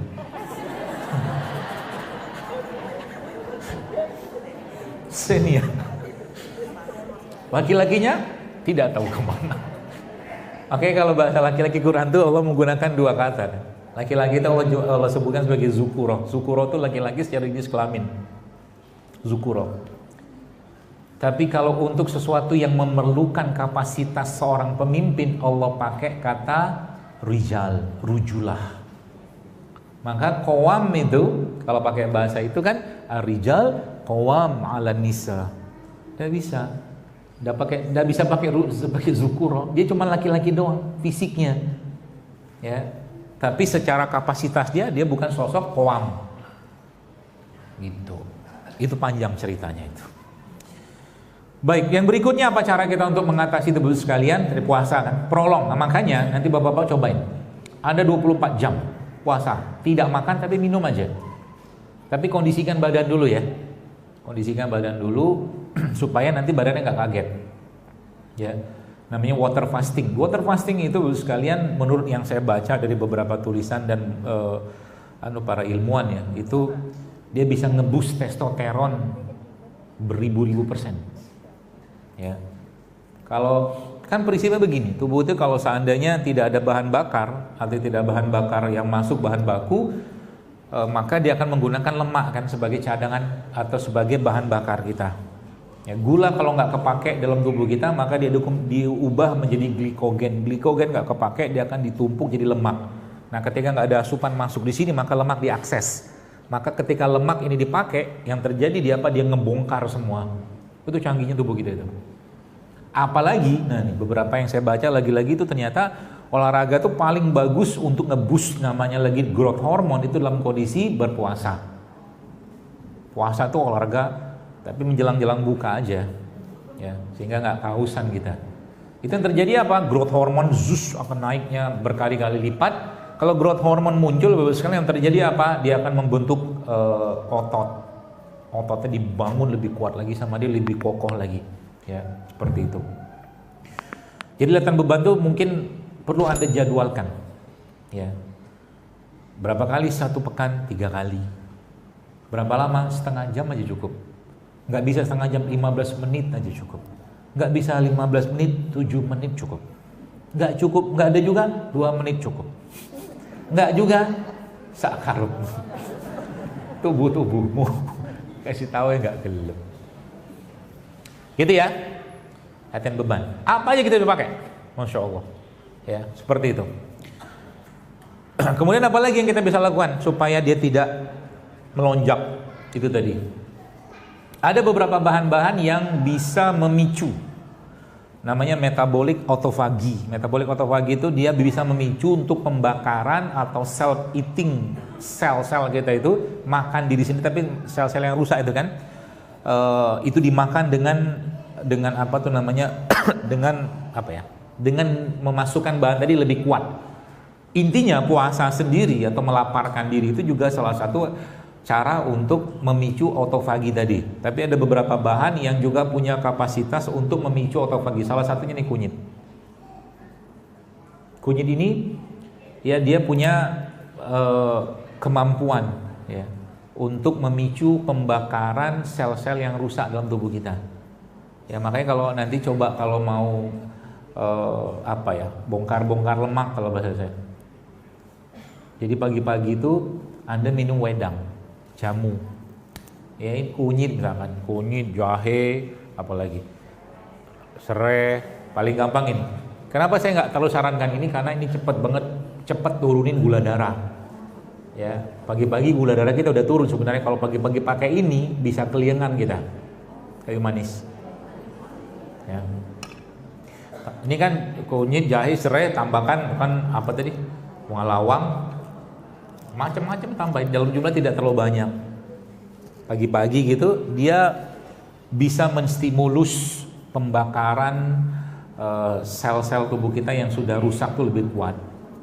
Itu murah kan? Jadi hidup sehat tuh murah kan? Murah. Siapa bilang mahal? Ya saya nggak habis pikir kalau ada orang bilang hidup sehat tuh mahal. Mahal apanya? Modal begini doang. Bahkan saya di sekolah anak saya ya qadarullahnya ada Zaidul Akbar di situ yang anaknya sekolah di situ. Jadi saya di situ bikin program sama ibarat kata sama UKS-nya lah gitu kan. Jadi ada wedang-wedang gini kita bikin dalam dispenser, semua orang boleh minum untuk mengajarkan atau mengenalkan anak rasa-rasa ini. Ternyata Masya Allah ya anak-anak mulai senang gitu kan, kita kasih gula merah, gula aren gitu kan, supaya apa? Itu ya Allah minuman-minuman saset itu serem loh itu. Pakai gula aja sudah masalah, sekarang nggak pakai gula, pakainya pemanis buatan. Coba aja lihat. Pemanis buatan itu bagusan jahatnya minta ampun beneran. Bukti jahatnya apa? Ada peringatan di situ di bawah. Coba baca. Ya, ini tuh apa yang kita mau kerjakan ini sebenarnya mau nyelamatin generasi gitu loh. Kalau enggak tuh nanti ke depan, nauzubillah min zalik ya, 20-30 tahun mungkin 10 enggak lama ini dengan kondisi sekarang pemakanan yang berlimpah gula olahan ya, berbagai macam, itu nanti akan terjadi namanya epidemic insulin resistant. Insulin resistant itu efeknya bukan cuma ke diabetes, stroke, kencing manis, darah tinggi, sampai ke kanker-kanker itu ke situ beginya. Beneran.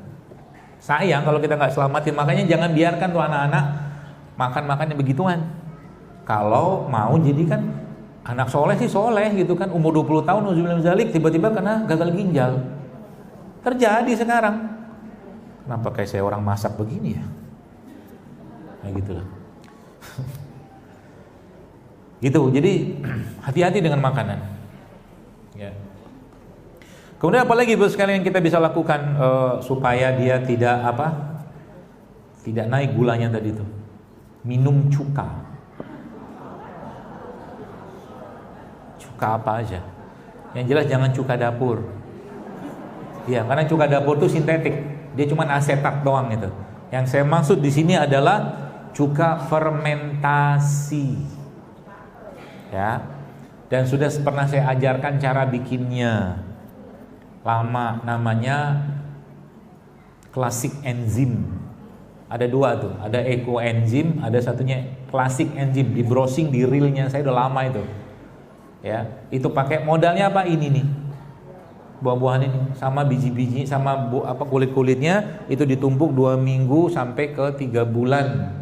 Ya, nanti dia fermentasi, cairan fermentasinya itulah yang nanti Anda campurkan ke minuman. Itu juga bermanfaat untuk apa? Untuk tadi mencegah gula darah naik setelah makan makanan olahan. Mudah kok sebenarnya. Oke, kayak nggak bisa bikin, gampang, beli cuka. Cuka apel, cuka nanas, cuka madu, apa aja cuka. Ya, caranya gimana? Gampang. Sebelah air begini, Anda campur cuka sedikit, 1 sendok, nggak usah banyak-banyak lah ya. Sendok teh cukup. Minum, aduk-aduk, airnya agak banyakin supaya nggak asem, kan asem dia. Supaya airnya terasa tawar. Ya, minum, bismillah, jangan curiga. Kenapa jangan curiga? Kalau udah curiga duluan nanti dia bereaksi ke badan kita kan. Aduh, nanti lambung saya sakit, nggak usah minum kali itu. Curiga namanya. Ya, curiga. Nah, termasuk ini tadi yang tadi ada kunyit-kunyitan tadi, termasuk kopi juga, dia bisa mengurangi sensasi pengen makan. Jadi kopi pahit ya. Mungkin sudah lihat video saya tentang itu. Gitu. Jadi cuka ada diminum. Apalagi caranya supaya kita tidak tinggi gula, makan sayur ya sebelum kita makan itu. Jadi sekarang kalau Anda sudah membayangkan kira-kira ada orang yang makan nasi goreng ya, 1 piring, kemudian dia makan ada bakwannya 2, ada kerupuk di situ, minumnya teh manis, lalu beberapa tahun kemudian dia mengabarkan kepada Anda dia kena diabetes. Anda bilang apa? Sudah saatnya memang Anda kena. Kan nyari penyakit namanya itu. Olahraga enggak, puasa enggak, makan sehat enggak, makan isinya gula semua. Cari penyakit namanya. Kamu menikmati hidup, ya nikmatilah hidup. Ada setan kok, iblis di situ yang nongkrongin kita. Enggak sesederhana itu urusan makanan itu. Ya. Menurut saya dan apa saya pelajari, sehingga harus hati-hati. Jadi sayur-sayuran tuh makan dulu, ya sebelum kita mengkonsumsi makanan tadi. Jadi mungkin sekarang kalau berarti penggantinya supaya dia tidak tidak tinggi gula itu jenis karbonya apa? Banyak, kentang bisa, ya kan? Apalagi umbi-umbian bisa. Beras hitam boleh tapi nggak enak, saya nggak suka. Beras merah nggak enak juga, saya nggak suka. Ada namanya beras coklat. Jadi beras coklat itu beras yang tidak digiling sempurna sehingga masih ada pembungkus-pembungkusnya itu. Nah itu bisa Anda pakai di rumah. Jadi kalau nanti ada orang di kampung yang penggilingan padi itu, tapi sekarang yang jual banyak kok. Ya itu bilang jangan digiling sempurna. Itu ada seratnya itu. Ya. Umbi-umbian juga. Jadi salah satu kaidah yang paling sederhana yang saya sampaikan di sini adalah kurangilah karbohidrat. Ya. Jadi kalau kita makan nasi goreng misalkan supaya apa istilahnya itu tidak berat beban pankreas kita, maka makan acarnya dulu. Paham ya? Kalau bisa nasi gorengnya 2 sendok makan aja. Sisanya acar. Loh, cobain. Beneran. Saya tuh nyobain, Pak. Saya ngomong begini tuh saya iseng-iseng kayak kerjain. Ternyata memang, tapi saya makan nasi goreng seabrek-abrek itu jelas nggak bisa saya. Saya di rumah kadang-kadang kalau pas pengen, saya bikin nasi goreng, ada bumbu sendiri, nasi saya sendiri, saya punya sendiri. Ya, semua saya bikin sendiri. Ya, gitulah. Nah, itu saya makan, udah kan nasi goreng 2 sendok, telurnya 3. Protein, ya. Acarnya yang banyak, nggak usah pakai kerupuk. Kalau pakai kerupuk sekarang sudah mulai ada yang jual tuh kerupuk-kerupuk dari sorghum, non terigu, kan asik tuh. Misalkan, oke, goreng, boleh silakan goreng.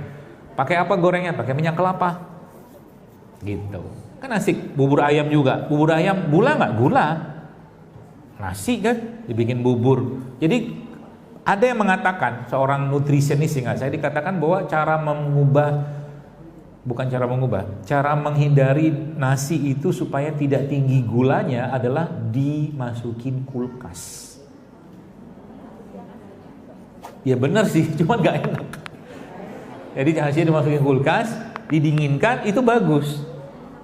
Ya, nggak menaikkan gula pada nasi. Jadi kalau nasi itu dipanaskan, orang zaman dulu tuh udah bener masak nasi habis makan, kan dia masak nasi kan, lauk bikin, nasi bikin, makan habis, itu udah bener. Kita nih yang semua serba instan, bener zaman dulu tuh nggak ada makanan itu lauk itu dipanaskan berulang-ulang, makin tidak sehat dia, makin tidak sehat. Jadi lauk terbaik apa? Masak, habiskan, masak, habiskan, masak. Nasi juga sama sebenarnya. Ya, cuman tadi nggak sempet lah segala macam, gitu-gitulah standar. Nah, saya makan bubur ayam, saya coba. Bubur ayam, ya orang kan makan bubur ayam isinya apa? Ya bubur, nasinya kan ada, ayamnya, apa lagi? Sate yang versi itulah, versi mahal.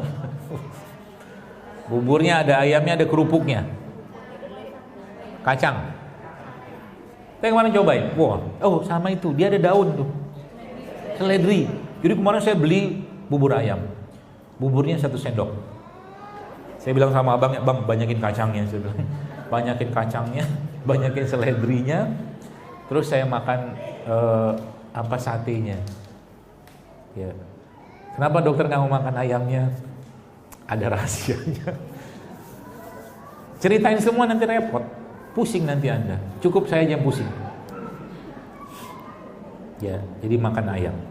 Jadi kalau dokter makan ayam apa? Ayam kampung, gitulah.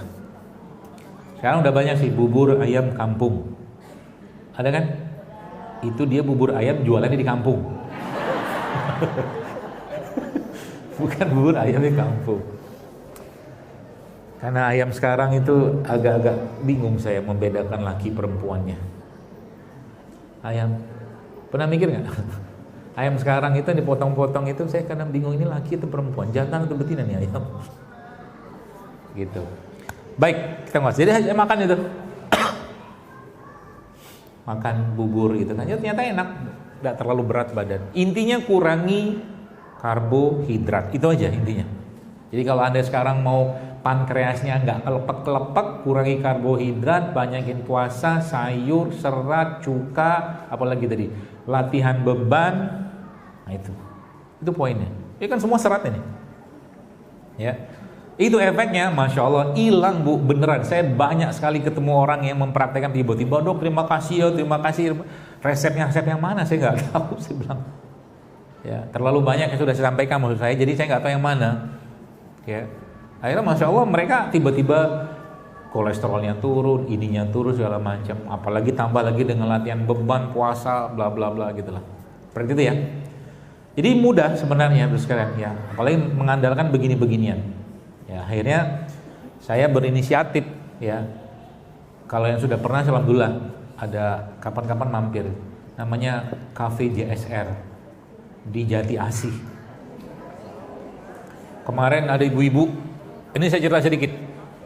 Saya suka, jadi ibu-ibu tuh dari Jambi naik bus 30 seat Mereka tur M to M, masjid to masjid.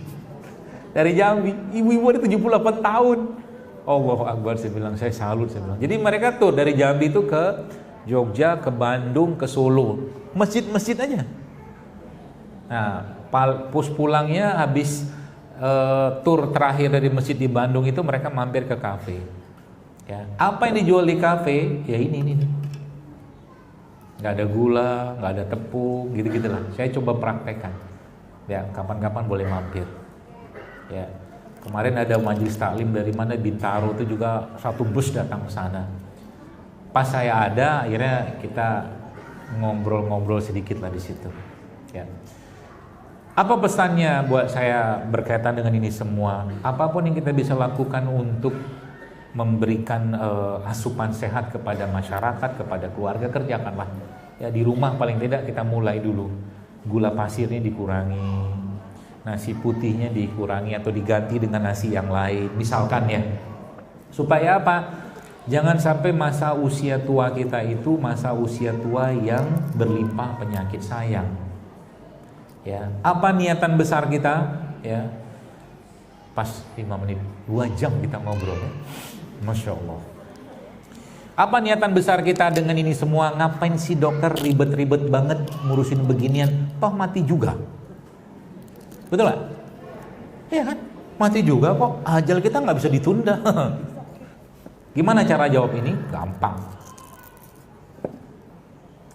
Pertama, kalau saya sampaikan kepada diri saya bahwa saya ingin mengembalikan jasad ini kepada Allah dalam keadaan baik sebagaimana Allah menciptakan dalam keadaan yang baik. Jangan saya kembalikan untuk titipan dalam keadaan berpenyakitan gara-gara ulah dan nafsu kita. Itu niatan terbaik menurut saya. Betul? Yang kedua apa? Ibadah-ibadah yang kita kerjakan sampai umur 60 tahun, 70 tahun katakanlah masih kita bisa kerjakan dengan sempurna. Sholat masih berdiri, haji, umroh katakanlah masih berdiri, tidak pakai kursi roda. Pahalanya kan juga sempurna. Gara-gara apa? Gara-gara kita berinvestasi. Apakah pakai asuransi? Oh tidak. Asuransinya apa? Sedekah asuransinya, begini nih asuransinya, perlindungan Allah asuransinya, doa gitu lah maksudnya. Sehingga nanti apa? Tiap hari itu setiap hari semakin membaik sehingga nanti kita mati ketemu Allah dalam keadaan yang baik pula. Harapannya kan begitu. Tubuhnya baik, jasadnya baik, tidak menyerahkan kepada pemiliknya dalam keadaan berlimpah penyakit gara-gara ulahnya kita. Sayang kayak begitu. Ngapain? Ya, itu tujuannya. Jadi hidup sehat itu bagi seorang muslim itu bukan apa ya? Sekedar lifestyle, gaya hidup, oh tidak. Itu terlalu receh. Ya, maka bagi yang mohon maaf ada penyakit ya, tentunya minta petunjuk pada Allah, mudahkan ya, Allah sembuhkan, sehatkan kembali ya, sehingga nanti bisa, harapannya apa? Harapannya misalkan yang sekarang sholatnya duduk, sekarang bisa berdiri. Tidak ada yang sulit buat Allah asal kita mau aja. Ya, seperti itu. Baik, saya kira mungkin itu, mudah-mudahan pesan-pesannya didapatkan semua. Dan semoga yang sakit Allah sehatkan, dan semoga yang sehat makin sehat, dan semoga yang sehat tadi semakin membuatnya taat kepada Allah Subhanahu wa taala. Dan yang paling penting kita berdoa memohon kepada Allah agar waktu terakhir kita hidup di dunia ini adalah waktu yang penuh dengan kebaikan, rahmat Allah, dan kita diwafatkan Allah dalam husnul khotimah. Dan kita dikumpulkan lagi dengan orang-orang soleh ya, para nabi, rasul ya, bapak ibu kita, kakek nenek kita, dan orang-orang yang kita di surganya firdausnya Allah tanpa hisab dan tanpa azab insyaallah. Saya kira mungkin cukup ya, sudah jam 11. Enggak usah ada pertanyaan. Belum tentu juga saya bisa jawab, tapi tidak apa-apa lah, satu aja. Bapak aja ya.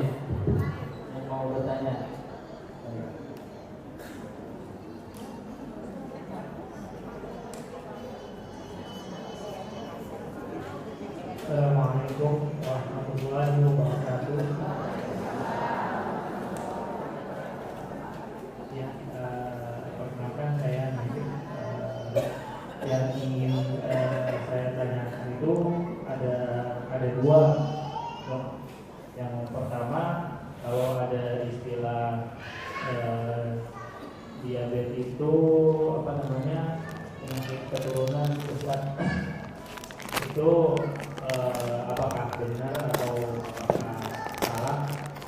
Yang kedua itu yang saya mau tanyakan lagi itu tentang ketika orang yang sudah berobat itu kadang-kadang kan dokter itu pasti ngasih antibiotik tuh. Nah, antibiotik itu yang pasti kalau misalkan dia meskipun sudah sembuh tapi itu masih harus diminum sampai habis gitu. Itu bagaimana? Dari saya, terima kasih. So. Nadia, waalaikumsalam ya. Assalamualaikum. Jadi gini, penyakit keturunan itu ini sebenarnya temanya panjang ya kalau kita mau bahas. Tapi begini, kayak pistol ya, pistol yang sudah berisi peluru penuh.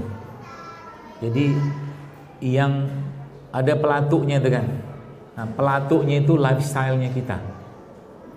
Lifestyle, gaya hidup. Jadi kalau orang tanya, misalkan kalau cuman kita ngebahas bab fisik doang ya. Ada dia punya leluhur kakek, nenek atau buyut kalau macam kena diabetes, apakah dia juga akan kena diabetes? Belum tentu. Kan pelatuknya dia sendiri. Gitu loh. Apa yang paling bisa menyetop itu? Maka jawaban yang paling utama adalah agama dan ilmu agamanya. Ada hubungan apa agama dengan ilmu agamanya? Begini Pak Bu, teman-teman sekalian, kita harus yakin bahwa yang penyakit atau apapun itu memang dari Allah tentunya ya. Tapi karena ulah kita juga ya. Artinya kalau Allah tidak berkehendak dan kita tidak berburuk sangka dengan Allah, ya tidak akan kena. Itu maksud saya ilmu agama. Kita berbaik sangka, kita jaga kesehatan, insya Allah nggak kena. Nah kebanyakan kayak begitu terjadinya gara-gara apa? Gara-gara dari awal dia sudah men-setting bahwa saya ini keturunan diabetes. Itu masalahnya. Ya, saya banyak ketemu orang-orang yang alhamdulillah mereka nggak ada kena tuh penyakit-penyakit begituan gitu loh. Meskipun lagi-lagi sebenarnya paket penyakit itu sebenarnya bukan cuma paket dia turunan dalam bentuk fisik saja. Ya, kenapa? Karena penyakit itu ada emosinya juga yang terlibat di sana. Emosi. Ya. Emosi itu maksudnya apa? Perasaan, ya kejiwaannya dia, ya. Bab yang paling menjadi biang kerok penyakit-penyakit itu dalam yang saya pelajarin adalah hutang atau luka pengasuhan. Itu ngefek. Dari apa yang saya pelajarin ya, bukan yang di luar sana nggak tahu. Luka pengasuhan, defisit cinta, defisit kasih sayang, defisit penghargaan. Defisit itu kekurangan. Itu akan berimbas seseorang itu atau mungkin akan berefek ke fisiknya lambat laun. Ya. Kalau kata guru saya, ya, dari apa yang saya pelajari, karena dia kekurangan cinta, maka dia mencari cinta dalam bentuk yang lain. Karena cinta itu manis, maka dia carilah yang manis-manis. Sayangnya, yang manis-manis yang dia makan adalah manis-manis yang tidak sehat. Paham? Masuk? Gak masuk pun gak apa-apa, tapi yang saya dapatkan begitu. Ya, nanti kalau Bapak mau lihat, nih kalau Anda mau riset apa tipis-tipis. Orang yang satu keluarga kena kanker, kena apa, stroke, kena diabetes, kena apa, autoimun gitu.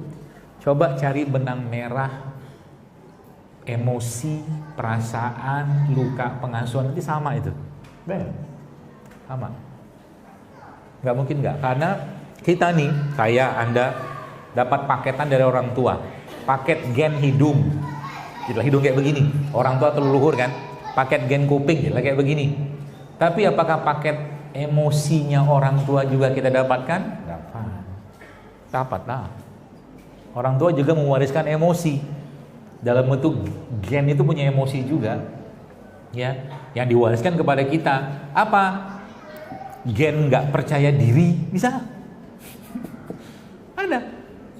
Makanya itu sebab dalam Islam, ini mungkin pandangan saya. Itu sebabnya kita tidak dianjurkan untuk menikah dengan orang yang tidak selevel. Nanti akan ada penindasan di situ jika tidak ada pegangan agama. Suami yang kedudukannya lebih tinggi, dia akan menindas istrinya. Atau sebaliknya, istri yang kedudukan lebih tinggi, sosial, harta, jabatan, dia akan menindas suaminya. Penindasan itu kalau sudah ada bakat penindasan dari gen bapak ibunya atau keturunannya, maka dia akan tertindas. Tapi sini paham? Mudah-mudahan paham.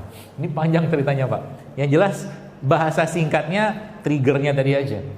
Ya, sesatnya kita tanda kutip dalam urusan makanan tadi kalau babnya diabetes itu tidak lain insulin resisten, tidak lain. Tapi kalau mau sedikit lebih dalam cari, nih pasti ada emosi di situ terlibat, nggak mungkin nggak. Itu saya dapatkan. Ya, merasa tertindas, terzolimi, tidak dihargai. Itu babnya atau paketnya itu satu sebenarnya, nggak mungkin nggak. Ya, makanya paling susah jaga hati. Ya. Penyakit itu karena memang dasar saya mengatakan ini sebenarnya apa? Dasarnya dari sabda Nabi SAW. Apa kata Nabi SAW? Iza sholahat sholaha jasada kulluh, kata Nabi. Kalau hatinya baik, maka baiklah semua. Kalau hatinya rusak, rusaklah semua, kan gitu. Berarti panglimanya, rajanya hati itu, kolbu itu. Dan kalaulah itu diinterpretasikan dan beberapa ulama menyebutkan itu jantung, maka kata kuncinya jantung. Karena jantung itu paling sensitif dengan sesuatu yang sifatnya emosional. Ya. Dan dia berefek ke semua organ. Stres mau ujian, tiba-tiba dia diare, mencret-mencret. Ya kan? Begitu perasaan. Makanya dikontrol terus, ya. Itu sebabnya kalau masuk di sini bab ketenangan segala macam, Allah tuh menjelaskan dalam Al-Quran kan ketenangan itu bukan sesuatu yang kita dapatkan. Sesuatu yang bukan kita dapatkan, tapi dia diturunkan. Kalau kita baca dalam surat Al-Fat itu huwallazi anzala sakinah. Anzala sakinah itu kan diturunkan. Allah menurunkan ketenangan. Kita butuh ketenangan, mengerjakan apapun harus tenang segala macam dan jangan was-was. Karena penyakit hati itu jauh lebih apa? Jauh lebih kuat efeknya daripada penyakit raga. Kenapa saya mengatakan ini? Atau apa dasar saya mengatakan ini? Baca aja surat An-Nas. Untuk urusan kejahatan eksternal di surat Al-Falaq, Qul a'udzu birabbil falaq min syarri ma khalaq. Aku berlindung kepada Allah dari kejahatan subuh, kan gitu kan, falaq. Kita berlindung kepada Allah cuma nyebut Allah sekali. Ya. Qul a'udzu birabbil falaq min syarri ma khalaq, min syarri ghasiqin, seterusnya ila akhir ayat. Tapi menariknya di surat An-Nas berapa kali kita minta perlindungan kepada Allah? 3. Qul a'udzu birabbin nas, malikin nas, ilahin nas. Untuk urusan waswasil khannas. Itu maksudnya. Jadi penyakit ini tuh justru malah jauh lebih bahaya. Curiga itu bisa berwujud menjadi penyakit fisik sebenarnya. Curiga, dendam, kebencian, pokoknya yang Nabi sebutkan itu. Pesan saya baik-baik, jangan curiga sama orang, jangan benci sama orang, jangan dendam sama orang, jangan hasad luar biasa sama orang, karena itu akan ngefek ke diri kita sendiri, beneran. Jangan merasa kita hina, nggak boleh, nggak boleh, ya, karena balik-baliknya ke kita sendiri, ya. Sedih berlebihan pun nggak boleh. Nggak boleh. Takut berlebihan nggak boleh, ginjalnya kena nanti. Begitu babnya itu. Cukup ya, di jam 11. Mudah-mudahan bermanfaat. Ini ada nanti panitia bagi. Ini sebenarnya bukan ramuan, ini buatan saya sendiri, buatan saya dan tim saya. Jadi sebenarnya isinya apa? Bekatul. Bekatul itu kulit arinya beras, ya. Jadi ini sebenarnya salah satu, jadi dia serbuk ya, nanti Anda campurkan dengan air panas ya, itu diminum. Kasih madu boleh, nggak kasih madu boleh, sudah dicampurkan sedikit sama gula aren dan beberapa formula yang lain. Fungsinya apa? Menenangkan lambung, pencernaan, semua segala macam. Di mana bisa didapatkan? Nantilah kapan-kapan saya jelaskan. Ini trial dulu. Tapi saya tadi pagi, tadi malam minum 2, enak sih. Lambung juga enak. Bahkan yang diare pun minuminnya enak. Ya, kita campur dengan namanya kolagen peptide, macam-macam lah. Campur-campur gitu. Jadi bahasa yang saya sampaikan tadi itu sebenarnya saya terjemahkan salah satu dengan ini. Nanti bagiin aja. Lihat ya, dibagiin. Jangan berebut gitu. Baik, saya kira mungkin cukup yang bisa saya sampaikan, mudah-mudahan bermanfaat sekali lagi dan semoga apa yang saya sampaikan ini bisa diamalkan. Ya, karena sebaik-baik ilmu adalah ilmu yang diamalkan. Ya, jadi kita semua nanti pelan-pelan ya, mudah-mudahan Allah sehatkan kita menyadari bahwa ternyata tubuh kita ini amanah dari Allah, sehingga tiap hari itu kita mengkonsumsi yang sehat. Sekali-sekali cheating nggak apa-apa lah, 20% lah, jangan sering-sering ya, tapi cheatingnya juga cheating yang cerdas ya, jangan ngawur cheatingnya ya. Saya kira mungkin itu segala kebaikan dan kebenaran tentunya dari Allah Subhanahu wa taala, segala kekurangan dan kesalahan dari saya pribadi kita tutup saja dengan doa kafaratul majelis. Subhanakallah wa bihamdika asyhadu an la ilaha illa anta astaghfiruka wa atubu ilaik. Assalamualaikum warahmatullahi wabarakatuh.